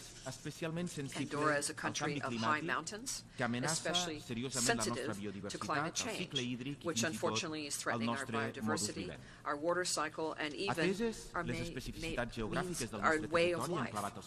Given the geographic specificity of our territory in the Pyrenees, we are very active members of the Mountain Partnership, and we have advocated for the Aspen Declaration to be included, to include a specific mention of the Pyrenees, as has happened for other mountainous regions. We have advocated for the particular vulnerability of mountainous regions throughout the world, that they should enjoy specific attention in international fora in fighting climate change. This is a battle that can only be won if we focus specifically on energy transition and meet the challenges of the world that each country needs to meet, responding clearly to international and national commitments towards our citizens in order to achieve carbon neutrality. Andorra's accession as a member of the Coalition for Carbon Neutrality allows us to learn and to share our experiences with other member states. We were pioneering in establishing a green tax of 30 euros per ton of carbon for coal, which allows us to make progress towards a more sustainable world. We adopted a circular economic law which sets the year 2035 as our goal in order to achieve a production model for dealing with most of the waste and transform it into subproducts that can be reintroduced in the chain of production, with a special mention for fighting against waste of resources and specifically food waste. And we've also set up a system of generalized gratuity for public transportation to aid families with fewer resources. Mr. President, we are a state which seeks to adapt to the European Union because we cannot get around this one certainty. Geographic interdependence and demographic interdependence of our country with Europe is complete. Europeanization of our values of our society, our legislation, are a strong inspiration of community law and professional aspiration for our young people, who every day in the labor market, which is more and more demanding for all reasons which are sufficient to push us to not turn our backs on Europe. Similarly, it is key to continue working to defend the values of multilateralism, such as human rights, democracy, and the rule of law. They have helped us to promote peace and security throughout the European continent and in the rest of the world. Excelències, hem sotmès aquest planeta a molta pressió. We have subjected this planet to a number of different kinds of pressure. As I said earlier, there is a window of opportunity open right now, but what's also more and more certain is it could close suddenly and brutally. We must take advantage of this era of scientific knowledge, and in that regard, I'd like to here highlight the importance of science in helping us to improve our living conditions due to medicine or artificial intelligence. Today, we know a great deal more about the behavior of the atmosphere of Earth, on our interaction with Earth and oceans, and the consequences of water resources and the survival of the species thereof. And this scenario to be followed cannot be a monologue. It needs to be a dialogue amongst all people and for all people. And that's why from our country we are prepared to seek more than ever points of convergence as necessary to rebuild trust and reigning global security, solidarity, accelerating action for the 2030 agenda, as I mentioned earlier. The summit of the future that will take place in 2024 for peace, prosperity, progress and sustainability for all is all the more important in that regard. After almost 8 decades of existence, the United Nations allows us to draw a number of lessons in a number of areas in terms of peacekeeping, fighting climate change, are just a couple of examples. And there are other lessons about common denominators here, and that is that the great challenges for humanity require the participation of all countries and all peoples, because the international community only makes progress by becoming aware of its interdependency and the fact that no country is big enough to grapple with these challenges alone. And we also learned that these solutions, to be fair and sustainable, need to include everyone. They need to lay a sound foundation for the future where no one is left behind or alone. And there is the responsibility of the requirement of sharing responsibility fully. And this is how we, Andorrans, believe that efforts must be focused on achieving the Sustainable Development Goals, strengthening economic institutions and all aspirations of the international community which have resounded throughout this General Assembly. You know that you can count on Andorra to continue making headway together. Thank you very much. On behalf of the Assembly, I wish to thank the head of the government of the Principality of Andorra for the statement just made, and I request protocol to escort His Excellency. The Assembly will now hear an address by His Excellency Philippe Joseph Pierre, Prime Minister and Minister for Finance, Economic Development and Youth Economy of St. Lucia. I request protocol to escort His Excellency. I have great pleasure in welcoming His Excellency Philippe Joseph Pierre, Prime Minister and Minister for Finance, Economic Development and Youth Economy of St. Lucia. I invite him to address the Assembly. Mr. President, distinguished heads of state and government, other distinguished heads of delegations and delegates, let me join in the congratulations to you, Mr. President, on your election as President of this august body.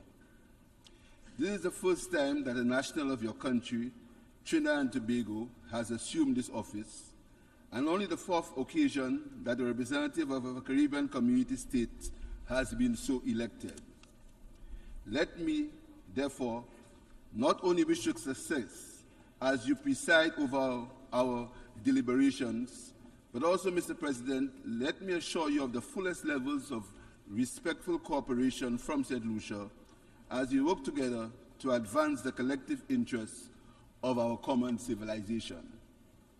Mr. President, there are many amongst us, the small and marginalized islands of our globe, surrounded by rising seas and scorched by rising temperatures, who are beginning to question this annual parade of flowery speeches and public pretense of brotherhood, otherwise known as the UN Annual General Assembly. What is the point, we are beginning to ask, of meeting here every year when every time the international community is called upon to take the agreed collective actions on the critical issues affecting the poor and the powerless, there is always some hesitation, some delay, once we vacate this historic building. And so, with just 7 years left to the target year of 2040, we are gathered at this 78th session of the General Assembly to discuss accelerating action towards the 2040 agenda because its Sustainable Development Goals, SDGs, are in peril. We have been summoned here to rebuild trust and to reignite global solidarity for the 2023 agenda, when trust and hope are the devalued currency of global dialogue. Despite our greatest efforts to maintain faith and belief in the principles of global engagement, our entire post-independence experience has been one of dashed expectations and institutional frustration. In the 1990s, we watched helplessly as powerful countries utilized the World Trade Organization to dismantle St. Lucia's marketing arrangements for bananas in Europe, forcing hundreds of our farmers into poverty, while these already rich countries provided huge subsidies to their own farmers. When some of our Caribbean countries successfully developed our financial services industries, we were blacklisted and grey-listed like lepers and global undesirables. However, the Russia-Ukraine war has now clearly revealed to us which metropolitan capitals are the real tax havens and which are the true pipelines of illicit money.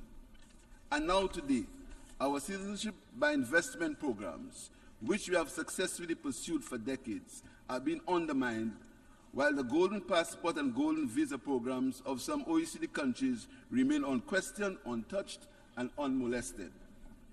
We nonetheless remain committed to keeping our programs transparent, even whilst we strengthen our due diligence regime.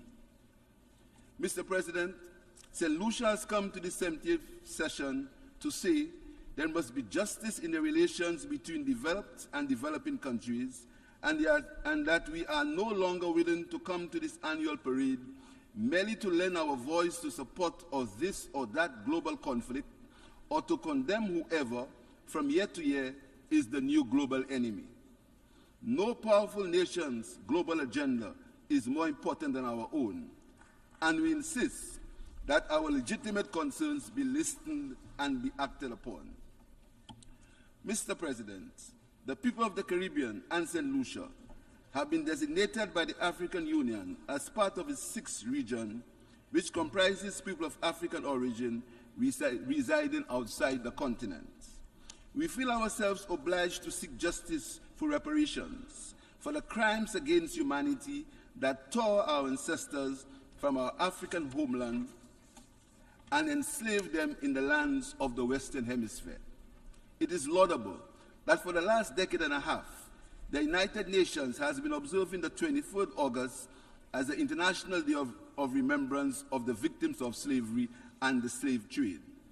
The UN is also to be commended for proclaiming International Decade for Peace for People of African Descent, which ends in 2024, and we look forward to the proclamation of a second decade. However, the time has now come for the issue of reparations for the transatlantic slave trade and slavery in the Western Hemisphere to become a more central part of the global agenda and work of the United Nations, and not an issue only to be whispered about in the corridors and at the margins.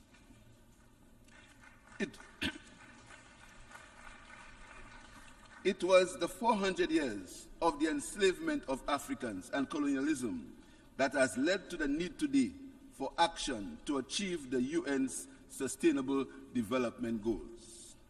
The Secretary General of the United Nations made this unambiguously clear in his message this year to mark the International Day of Remembrance of Slavery and the Slave Trade.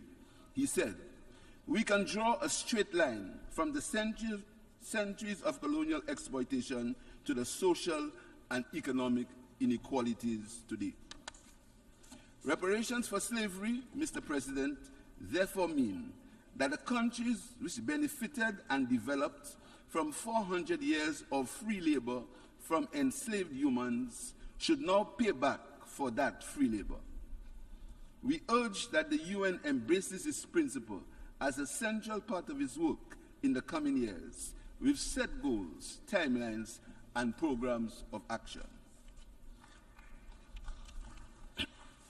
In the same way, Mr. President, we cannot speak of accelerated action for the Sustainable Development Goals for developing countries when developed countries do not treat the climate challenges facing developing countries with the urgency and importance they deserve. These challenges not only negatively impact our economic growth, but they threaten our very existence. Yet, developed countries behave as though they are blameless and not responsible to repair and compensate for the damage they have inflicted on our planet. Have they not understood that climate change is a danger not only to the existence of small island states, but to the survival of all countries today and not tomorrow?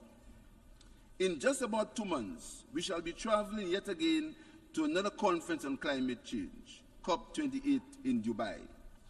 We'll be doing so with the current extreme and extraordinary weather events graphically demonstrating the gravity of the climate crisis. On behalf of the people and government of St. Lucia, I extend sincere sympathies to the people and governments of the Kingdom of Morocco, Libya, and the other countries that have recently suffered the obvious ravages of climate change. The new manifestations of the crisis are signaling to us that the goal of 1.5 degrees Celsius to stay alive is now very much at risk. It is said that the Roman Emperor Nero fiddled while Rome burnt. We cannot continue to be like Nero-like, talking away while the planet is literally burning and sometimes drowning. If COP28 is to be transformational and not another disappointing Nero-like conference, then it must deliver an ambitious global climate action plan to 2030 if it is to answer to the necessity for climate justice for developing countries like St. Lucia. Having said this, Mr. President, I wish to reiterate, however, that what is critically needed is a complete reform of the global financial system to make development financing truly developmental and climate financing truly just.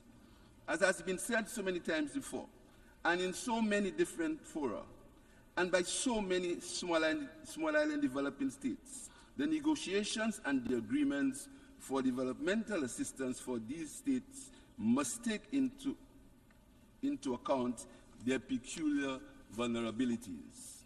Consequently, one area where accelerated action is certainly necessary is that of the adaptation of Multidimensional Vulnerability Index, MVI, for small island developing states, in order to replace the gross national income per capita as a primary measure for concessionary financing.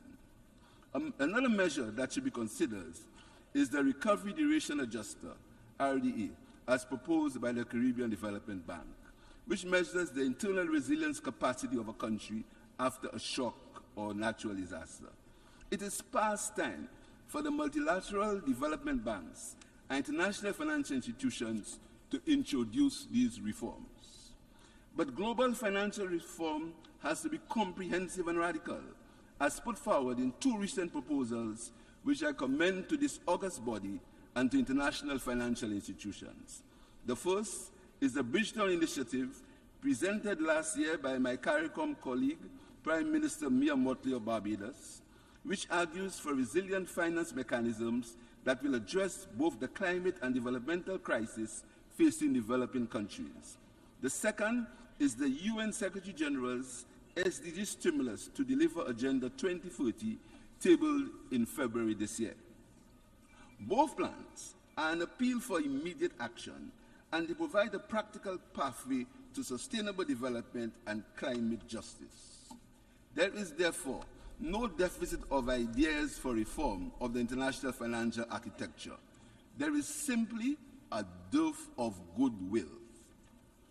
Mr. President, in the declaration issued in 2015 on the adoption of a 2030 agenda for the Sustainable Development Goals, it was said that there can be no sustainable development without peace and no peace without sustainable development. Today, 15 years later, we are in a world without peace and the Sustainable Development Goals are in jeopardy. How can trust and global solidarity for sustainable development be rebuilt when the unwarranted Russian war in Ukraine rages on, with its collateral economic damage to other countries the world over, of biting inflation, particularly on high food prices, high oil prices, and shortage of food? If trust and global solidarity for sustainable development are to be rebuilt, the unjust, unilateral, and inhumane economic embargo against the people of Cuba must be immediately withdrawn. The unmerited and cruel sanctions against the government and people of Venezuela should cease. The Palestinian people should have their own state alongside Israel, in accordance with relevant United Nations resolutions. The people of the Republic of China on Taiwan should be allowed to continue and the continued enjoyment of their right to self-determination and the exercise of their democratic freedoms without threats to their autonomy and with a place in international fora.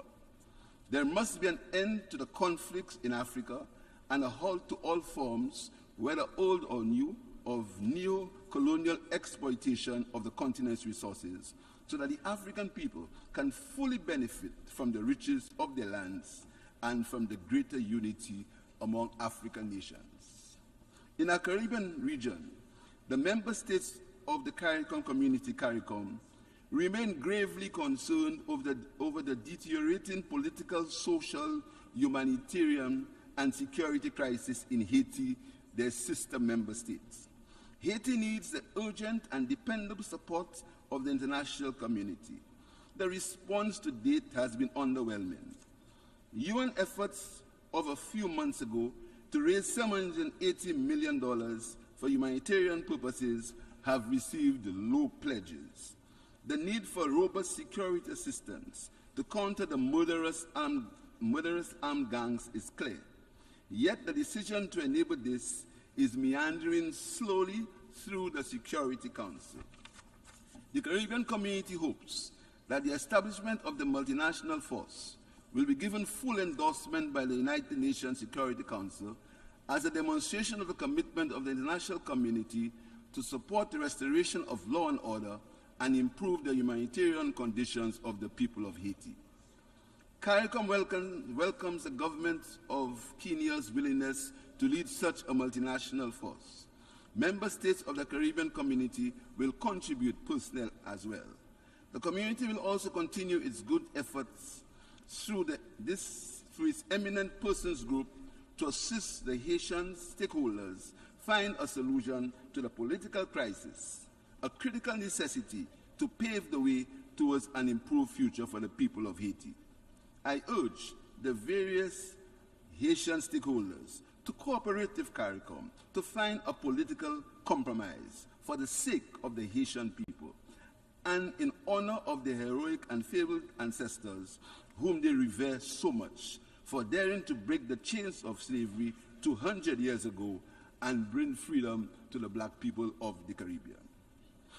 Mr. President, the immorality of the suffering, the destruction and death that these conflicts are bringing to the world are not the only reasons for our appeals to end them. The immorality is only matched by the absurdity of the expenditure on arms that sustain these wars and inhibit peace. This should be of grave concern to all of us. What is of equal concern to states like St. Lucia is the illicit trade in small arms and light weapons, which ran into billions of dollars in 2022. Not only do these arms and light weapons fuel lesser conflicts all over the world, but illegal arms facilitate criminal activities in St. Lucia and other CARICOM member states. Illegal firearms were responsible for 70% of the homicides in the Caribbean community in 2022.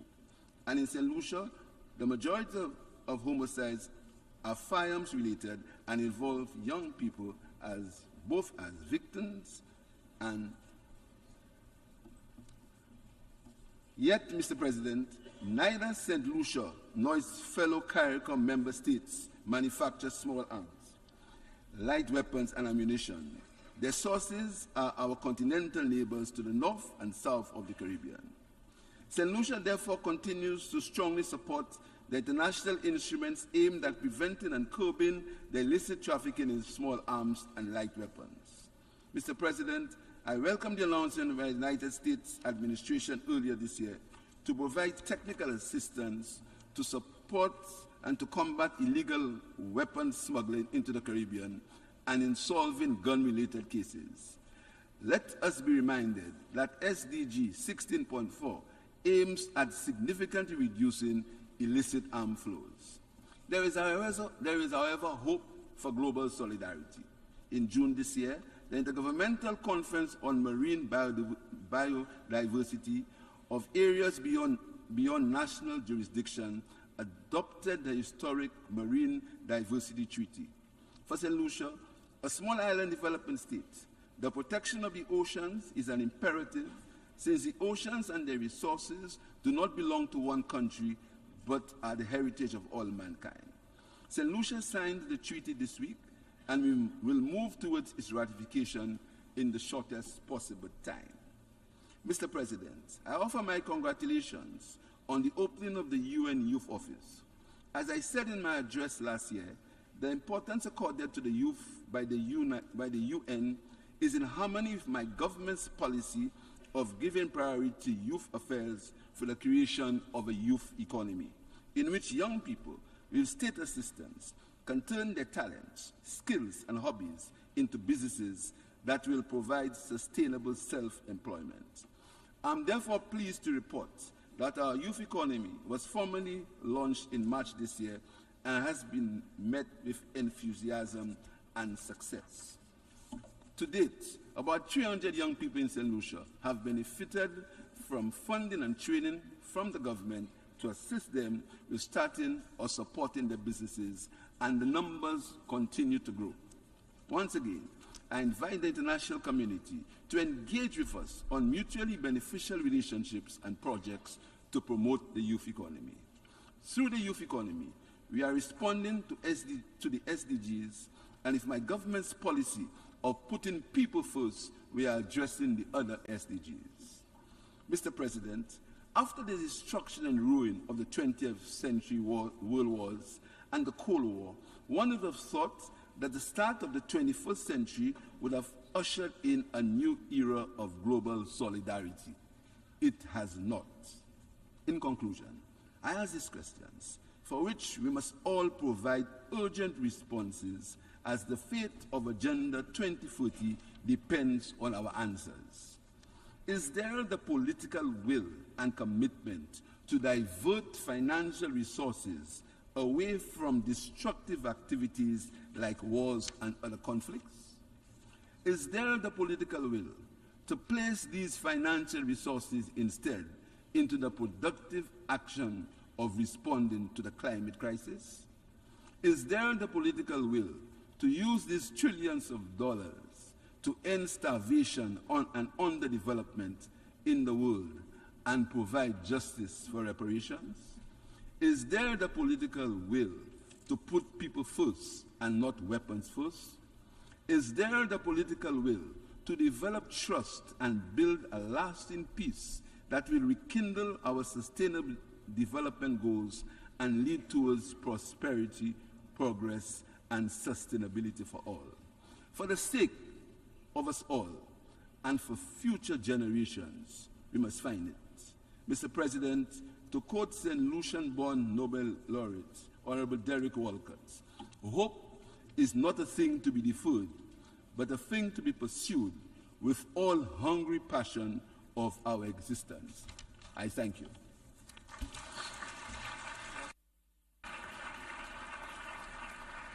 On behalf of the Assembly, I wish to thank the Prime Minister and Minister for Finance, Economic Development and Youth Economy of St. Lucia for the statement just made, and I request protocol to escort His Excellency.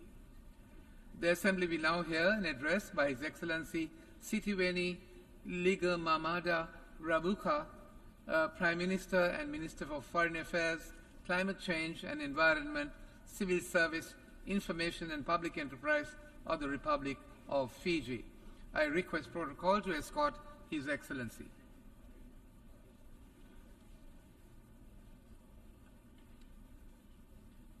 I have great pleasure in welcoming His Excellency Sitiweni Ligamamada Rabuka, Prime Minister and Minister for Foreign Affairs, Climate Change and Environment, Civil Service, Information and Public Enterprise of the Republic of Fiji. I invite him to address the Assembly.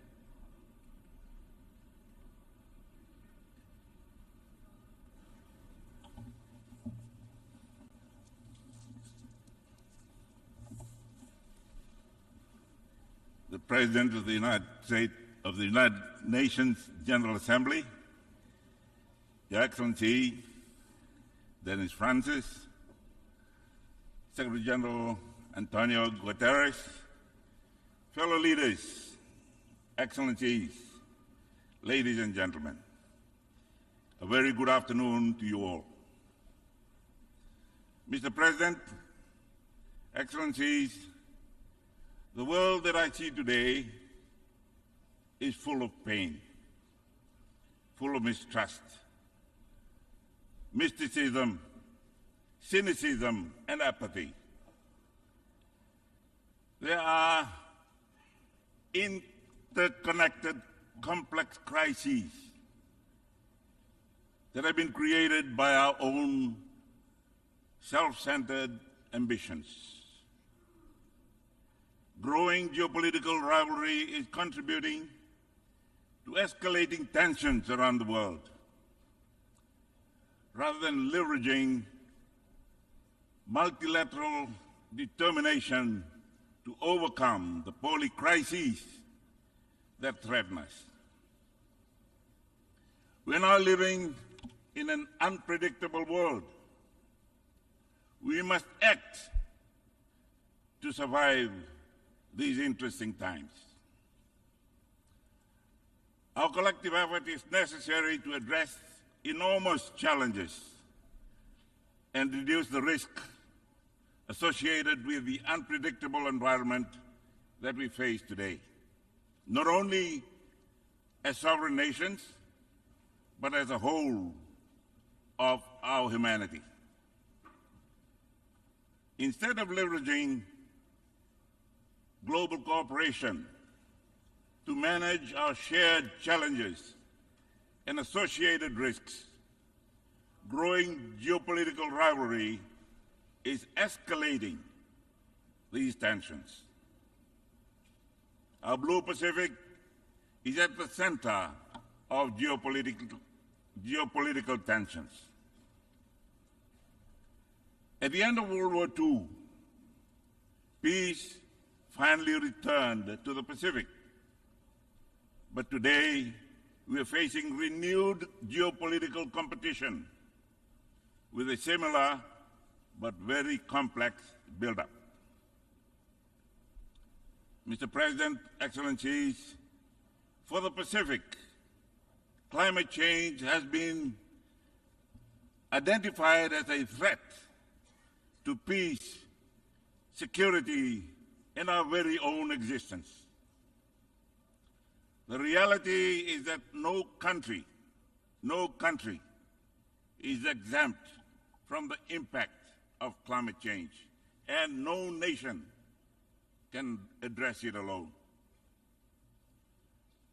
As we mobilize to address the impacts and associated challenges, we must at the same time come together to share our common wealth.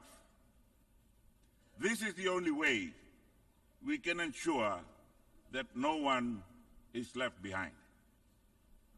We in the Pacific directly bear the brunt of climate change on our coastlines, our communities, our livelihoods, our security, and indeed, our very statehood and identity.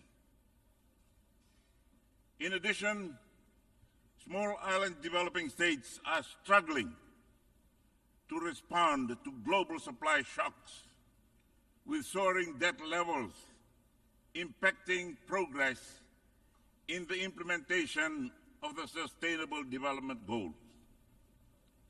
The inequality gap continues to widen. Mr. President, Excellencies, this year marks the midpoint review of the SDGs. Earlier this week, the outcomes of the SDGs Summit issued a call to action. That was a rallying call. The targets of the SDGs are now in danger. This demands bold and ambitious and accelerated actions. In that regard, Fiji is committed and will continue to support the Secretary General's Our Common Agenda in the acceleration of the implementation of the Sustainable Development Goals. We commend and fully support the initiative by the Secretary General in convening the Summit of the Future next year. It is pivotal, a pivotal opportunity to leverage global cooperation, addressing critical challenges in the lead-up to 2030. In our commitment towards achieving the 2030 Agenda, we presented our second voluntary national review on Sustainable Development Goals in July this year. It is clear from the review that this is a watershed moment. We only have 7 years left. That underscores the need to forge stronger and robust partnerships to respond to the call to action. Mr. President, Excellencies, the COVID-19 pandemic conflated the impacts of recent natural disasters and worsened the burden on all sectors of the Fijian economy.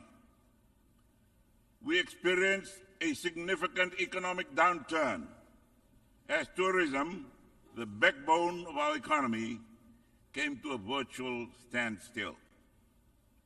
Our economy is now on the recovery path, led by the tourism sector, which has rebounded to pre-pandemic levels. Mr. President and Excellencies, our challenges are interconnected.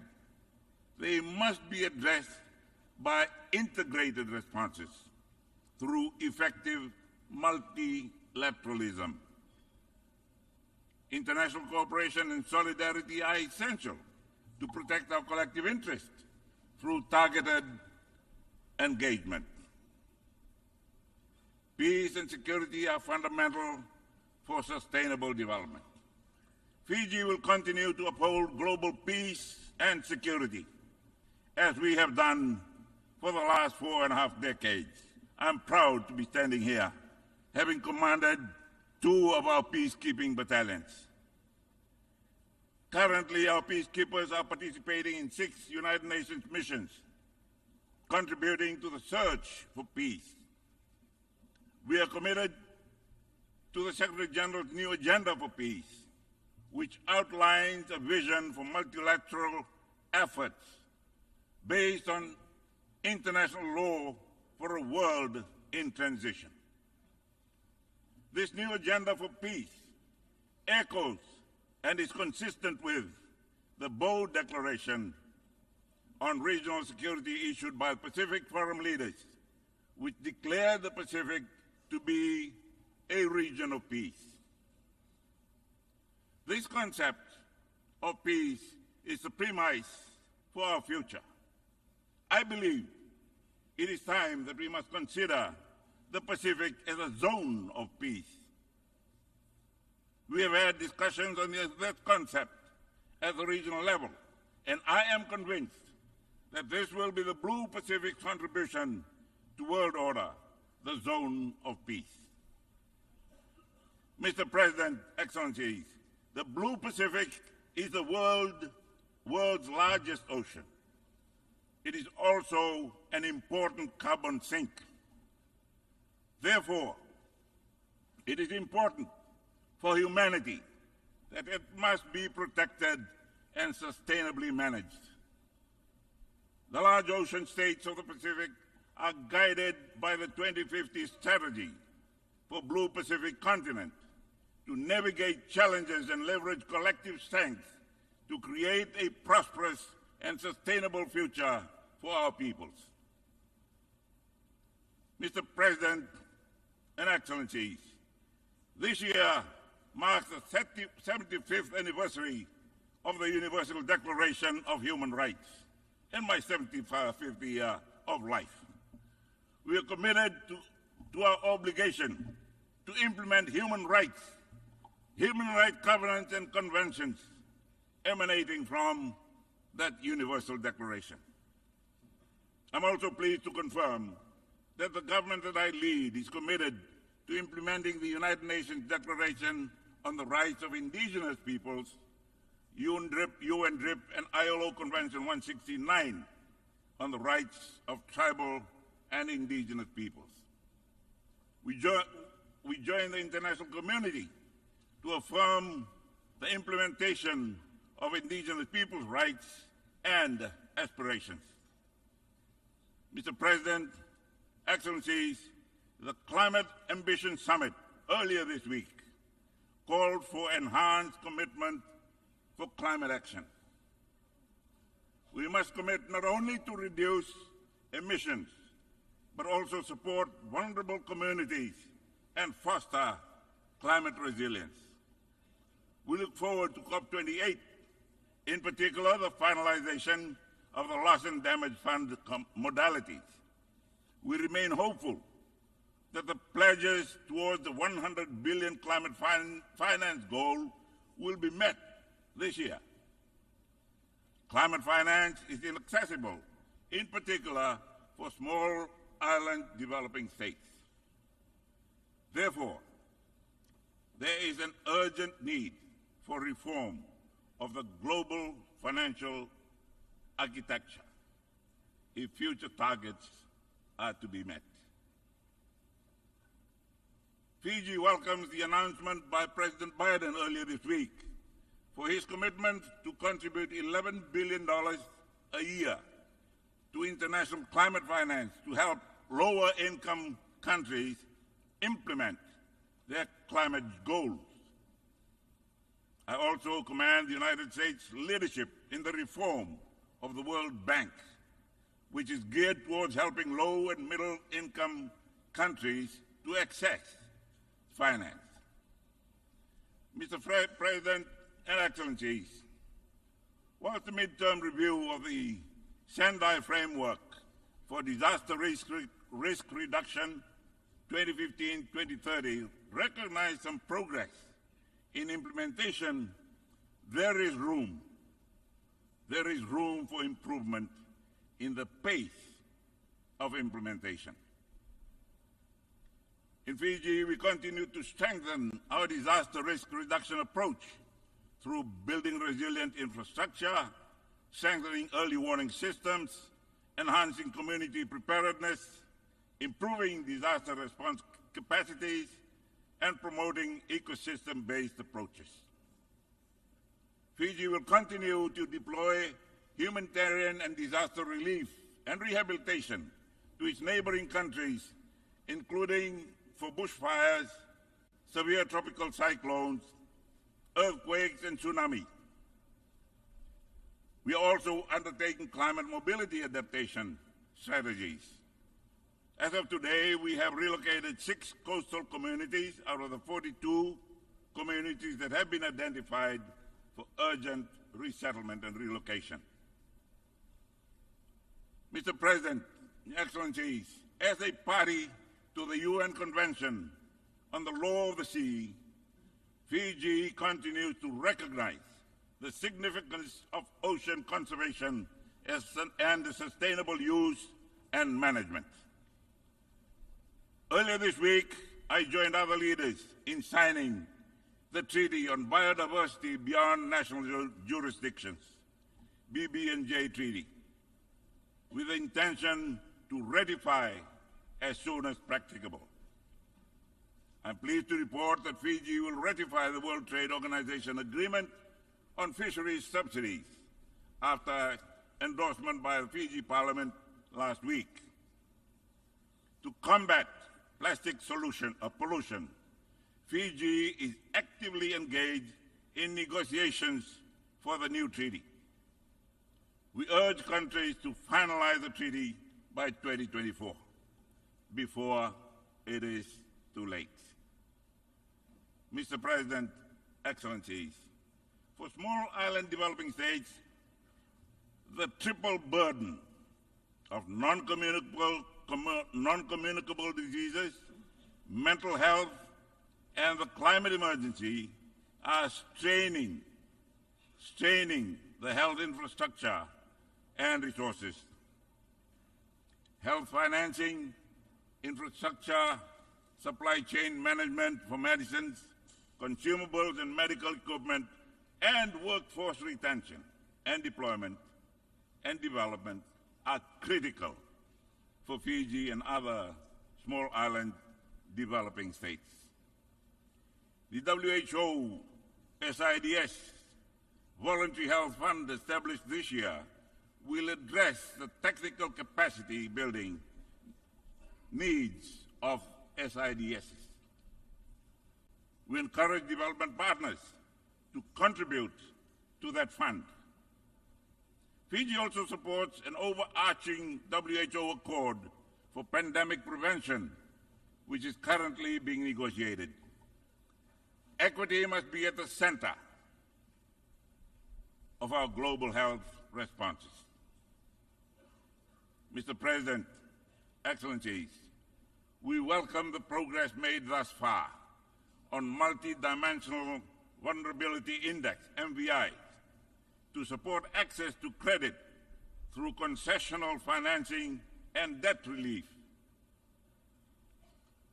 Achieving the 2030 Agenda will require a new framework for development finance institutions that is responsive to and relevant in addressing the needs of small island developing states.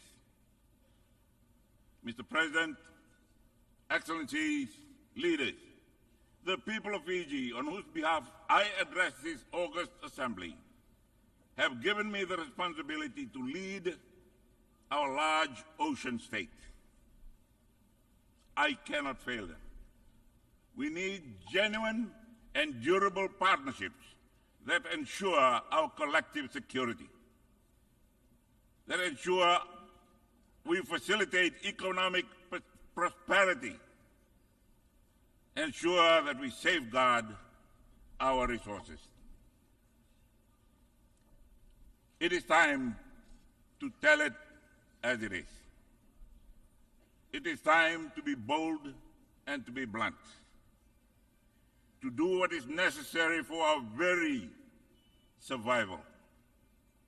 We want a future where global solidarity and the collective well-being of humanity is the ultimate objective. In the midst of the multifaceted crises that threaten our very own existence, it becomes vital to uncover our resolve and the untapped reserves of courage and resilience within our innermost selves. We all hold the power to be a catalyst for the change that we need. I believe that together we can. Thank you very much.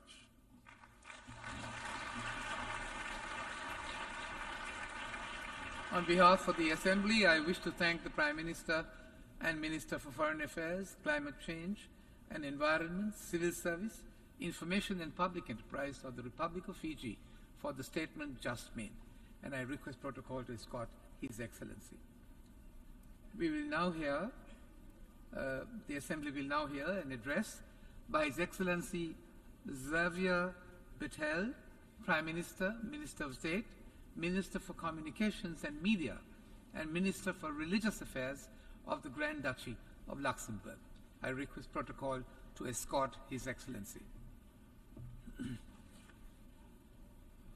I have great pleasure in welcoming His Excellency Xavier Bettel, Prime Minister, Minister of State, Minister for Communications and Media, and the Minister for Religious Affairs of the Grand Duchy of Luxembourg. I invite him to address the Assembly. Thank you, Mr. Vice President. Thank you for the people and the friends still in the room to be able to listen to my speech. La session, Monsieur le Vice-président, est Vice President, notre débat sous le thème rétablir la confiance et raviver la solidarité mondiale. À juste titre, vous nous appelez à accélérer l'action menée pour réaliser le programme de 2020 et ses objectifs de développement durable en faveur de la paix, de la prospérité, du progrès et de la durabilité pour tout le monde. Vous appelez à rebâtir la paix, la sécurité internationale, à faire preuve de leadership dans la lutte contre le changement climatique et à soutenir les efforts visant à promouvoir et garantir la pleine jouissance des droits humains aussi pour tous. Vos priorités sont aussi nos priorités, nous pourrons les signer de demain. pour répondre aux menaces globales de la guerre d'agression menée par la Russie contre l'Ukraine, au dérèglement climatique, de la pauvreté aux pandémies, nous devons agir, nous ne pouvons rester sans rien faire. Nous devons agir ensemble et en tant que nation véritablement unie. Et en fait, ce qui est important un jour au bord de cette tribune, c'est de se poser la question, qu'est-ce que ça veut dire d'être unie? Car j'ai l'impression que chacun a sa définition de ce que cela veut dire être uni de nos jours. Et la première chose, ce serait de pouvoir en fait compter l'un sur l'autre. Une nation unie, c'est de savoir qu'il y a des plus grands, des plus petits, et les uns sont là pour soutenir l'autre. Et je viens d'un pays, Monsieur le Vice-président, qui n'est pas le plus grand par sa taille, mais qui a toujours cru que l'union, le fait de vouloir faire quelque chose avec quelqu'un d'autre, le rendait en fait plus grand, le rendait plus fort. Et nous sommes membres fondateurs de cette institution qu'est l'ONU, nous sommes membres fondateurs de l'Union européenne, nous sommes membres fondateurs de l'OTAN et l'OCDE, du Conseil de l'Europe. Et en fait, nous avons toujours cru dans l'ordre international et dans le fait de vouloir mettre les choses ensemble et de construire quelque chose ensemble. Et en tant qu'Européens, nous nous engageons au quotidien aussi pour défendre les principes ancrés dans la Charte des Nations Unies et justement renforcer le multilatéralisme, alors que la plupart des gens pensent que la solution au problème d'aujourd'hui est de construire des murs, de couper les relations.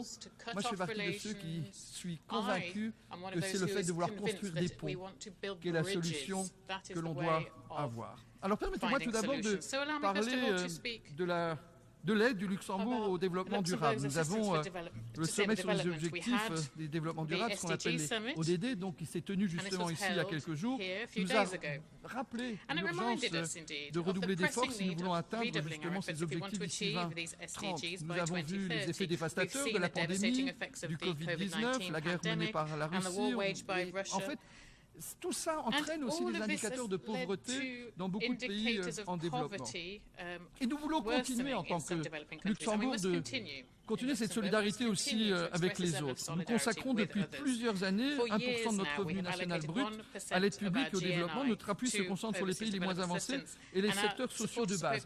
Et je dois vous le dire, Monsieur le Vice-président, et on le voit dans beaucoup de pays européens, qu'un des premiers budgets que l'on coupe quand on arrive au pouvoir, c'est la coopération.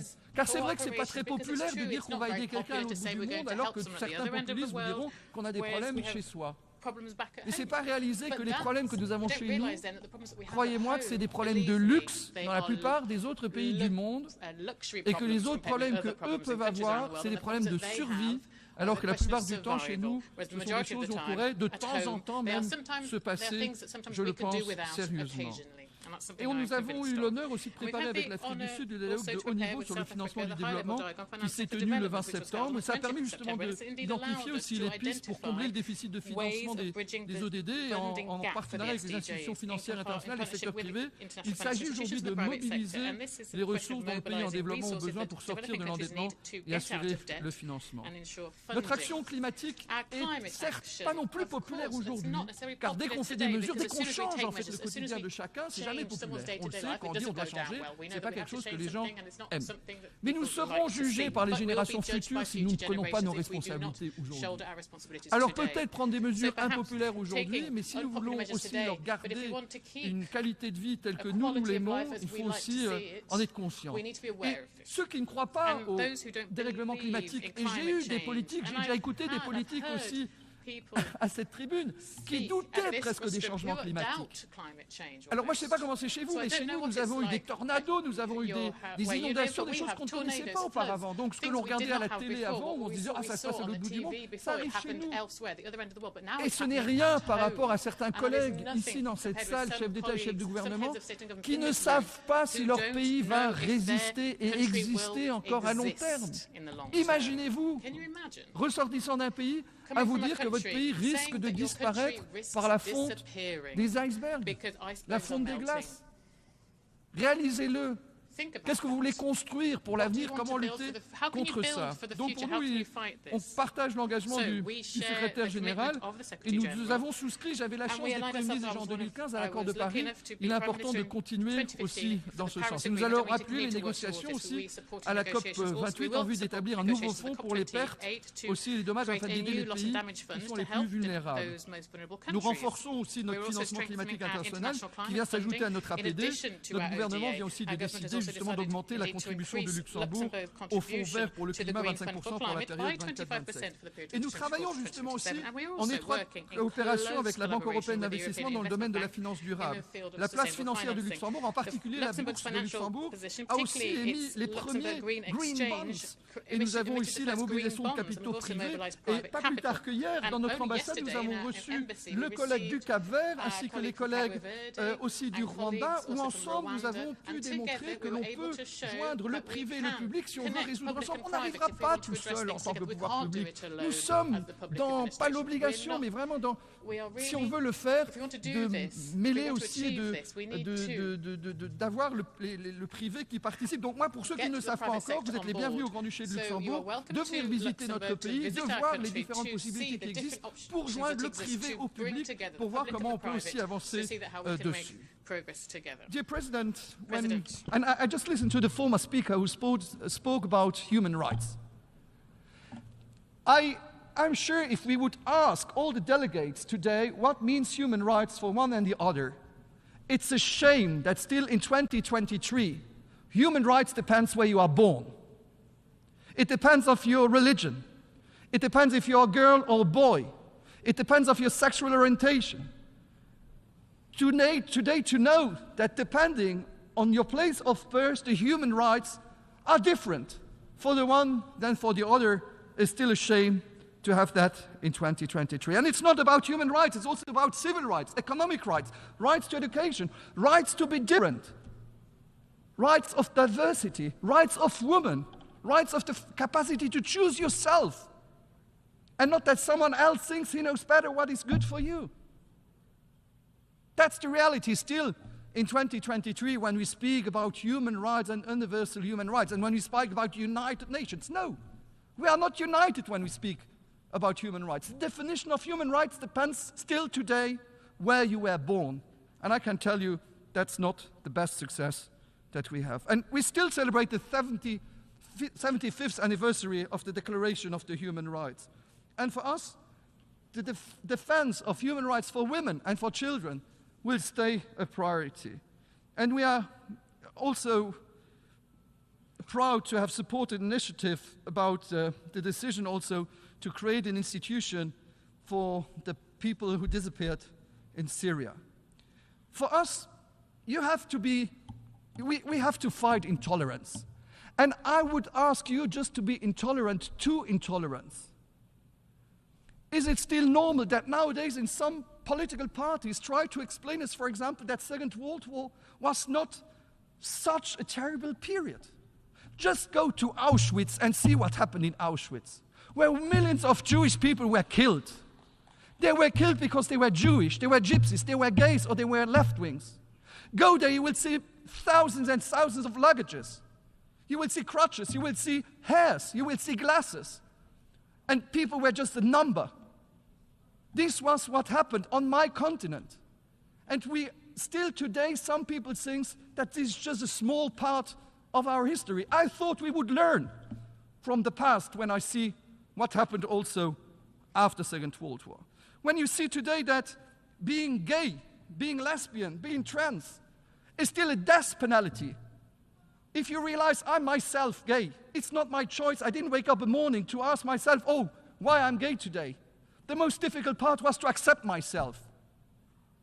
And so realize that being gay is not a choice, but being homophobic is a choice. And we have to fight against people who do not accept diversity in our nations. I could continue for all these different words about religions, about anti-Semitism, anti-difference, when we still speak about being a United Nations and wanting to share values together. We still have to play also a role in peace and international security. And when I see the situation in Africa, I have to tell you that I'm not assured about what happened. I have a special moment to think about my colleague, the President Bazoum.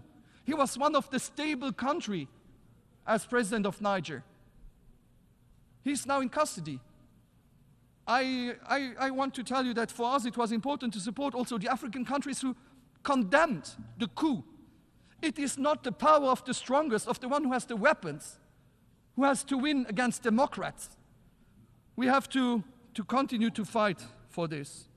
When I speak about also here, is it normal that the procedures that we have in the United Nations makes it possible that a permanent member can block situations where we have all to agree that there is a problem? And again, last year I did already a message to the Russian delegations. Please listen to us and try to stop this unnecessary war. I belong to the few leaders I had calls with President Zelensky and with President Putin.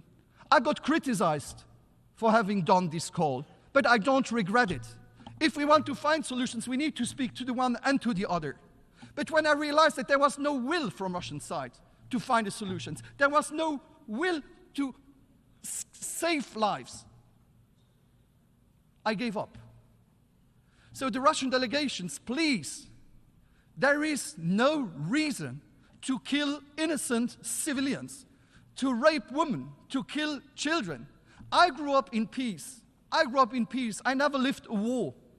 But on my continent, still in ex-Yugoslavia, we had a war not that long time ago. And if I'm free in front of you, it's because other countries supported Luxembourg. I have an American military cemetery with thousands of young guys and girls. They didn't even know where my country was, and they died for me to be able to sit in a free country today. And that's the reason why we won't leave Ukraine alone. Ukraine has no choice, and we cannot accept that the power and to this decision is the decision of the biggest neighbor who decides what is good for you. I had it in my life when Germany thought they would know what is better for Luxembourg than we do.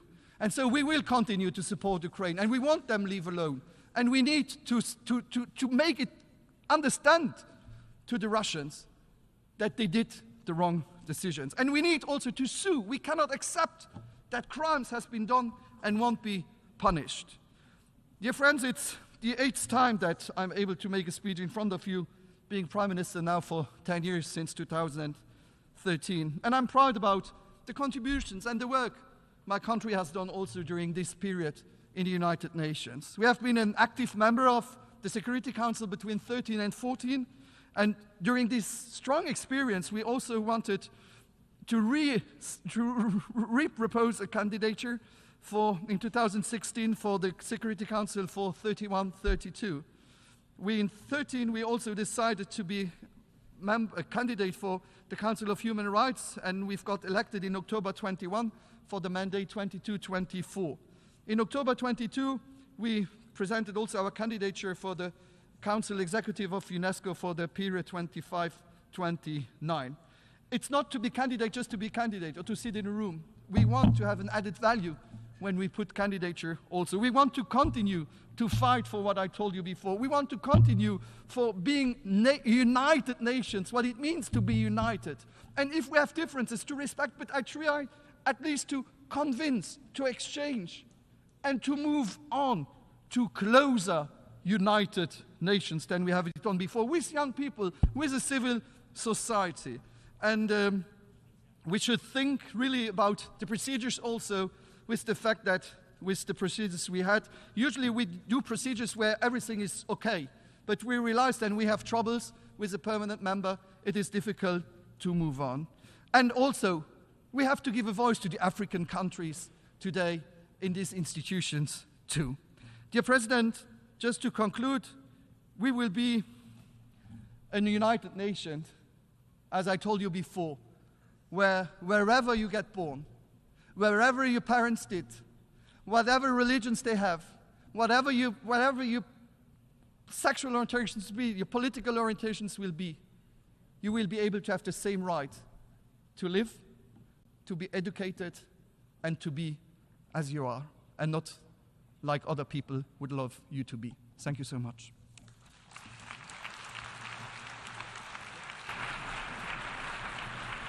On behalf of the Assembly, I wish to thank the Prime Minister, Minister of State, Minister for Communications and Media, and Minister for Religious Affairs of the Grand Duchy of Luxembourg for the statement just made, and I request protocol to escort His Excellency. You will now hear, the Assembly will now hear, an address by Her Excellency Sheikh Hasina, Prime Minister of the Republic of Bangladesh. I request protocol to escort Her Excellency.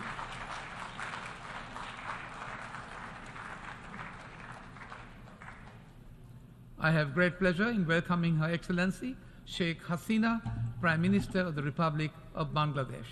I invite her to address the Assembly.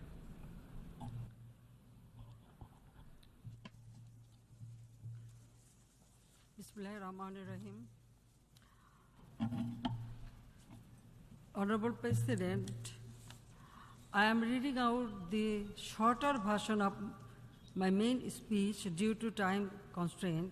The original speech the abridged version of my statement outside. Due to time constraint. Thank you very much. The copies of the original and longer version have been provided to you all. মাননীয় সভাপতি, আসসালামু আলাইকুম এবং শুভ অপরাহ্ন। Mr. President, assalamu alaikum and আমি good afternoon. আজকে এখানে আমার 19তম ভাষণ সাধারণ অধিবেশনে দিতে এসেছি। I'm here today to deliver my 19th জাতিসংঘ statement সাধারণ to the পরিষদের UN General Assembly. ৭৮তম অধিবেশনের সভাপতি হিসেবে নির্বাচিত হওয়ায় মাননীয় সভাপতি আপনাকে জানাচ্ছি আন্তরিক অভিনন্দন। I would like to congratulate আমি you আশ্বাস on দিচ্ছি your সাধারণ election পরিষদের as the সভাপতির President দায়িত্ব of the পালনকালে 78th পুরো session অধিবেশন of the জুড়েই United বাংলাদেশ Nations General প্রতিনিধি Assembly. দল আপনাকে পূর্ণাঙ্গ I assure you সহযোগিতা of দিয়ে যাবে। Bangladesh delegation's আমি আপনার full পূর্বসূরি cooperation জনাব throughout the Saba session. কোরসিকেও I also আন্তরিক commend ধন্যবাদ your জানাই predecessor, His Excellency দক্ষতার Mr. সঙ্গে Saba Kurusi, for ৭৭তম his successful অধিবেশন steering of the পরিচালনা করার জন্য 77th session. বহুপাক্ষিক কূটনীতিকে জোরদারকরণ, জাতিসংঘের উপর অর্পিত দায়িত্বসমূহ পালন করার জন্য প্রচেষ্টা ও সাহসী বক্তব্য এবং বৈশ্বিক সংকট উত্তরণে সুদূরপ্রসারী ও বাস্তবমুখী পদক্ষেপ গ্রহণের জন্য আমি জাতিসংঘ মহাসচিব জনাব আন্তোনিও গুতেরেসকে আন্তরিক সাধুবাদ জানাচ্ছি। Far-sighted and pragmatic steps towards making the UN deliver its mandates and stand up to the challenges of the current world. আপনার আহ্বান আমাকে এই পরিষদে বাংলাদেশের At this critical juncture, Mr. President, your call for rebuilding trust and reigniting global solidarity reminds me of the maiden speech by our father of the nation in this August Assembly. Bangabandhu Sheikh Mujibur Rahman stated in his address to this Assembly in 1974, and I quote, "The great economic upheavals that have shaken our world should generate a sense of urgency for building a just economic order. Only a regeneration of the feeling of human solidarity and brotherhood and an acknowledgement of interdependence can bring about a rational solution and urgent action needed to avoid such catastrophe." Unquote. A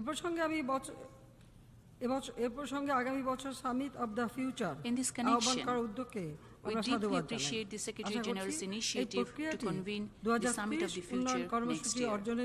We hope that this process will amply complement our efforts to attain the 2030 Agenda for Sustainable Development.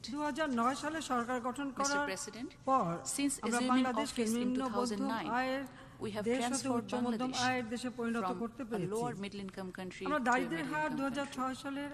We have reduced poverty rate from 41.5% in 2006 to 18.7% in 2022, and extreme poverty rate from 25.1% to 5.6%. We have expanded the social safety net coverage to ensure social and financial security for destitute women, widows, the elderly, persons with disabilities, persons of third gender, and other marginalized segments of the society. 40 million people are receiving the benefits of our social safety net program directly or indirectly. In the current fiscal year, a total of $12 billion have been allocated for the social safety net programs. This year, we have introduced the universal pension scheme, through which any citizen aged between 18 to 50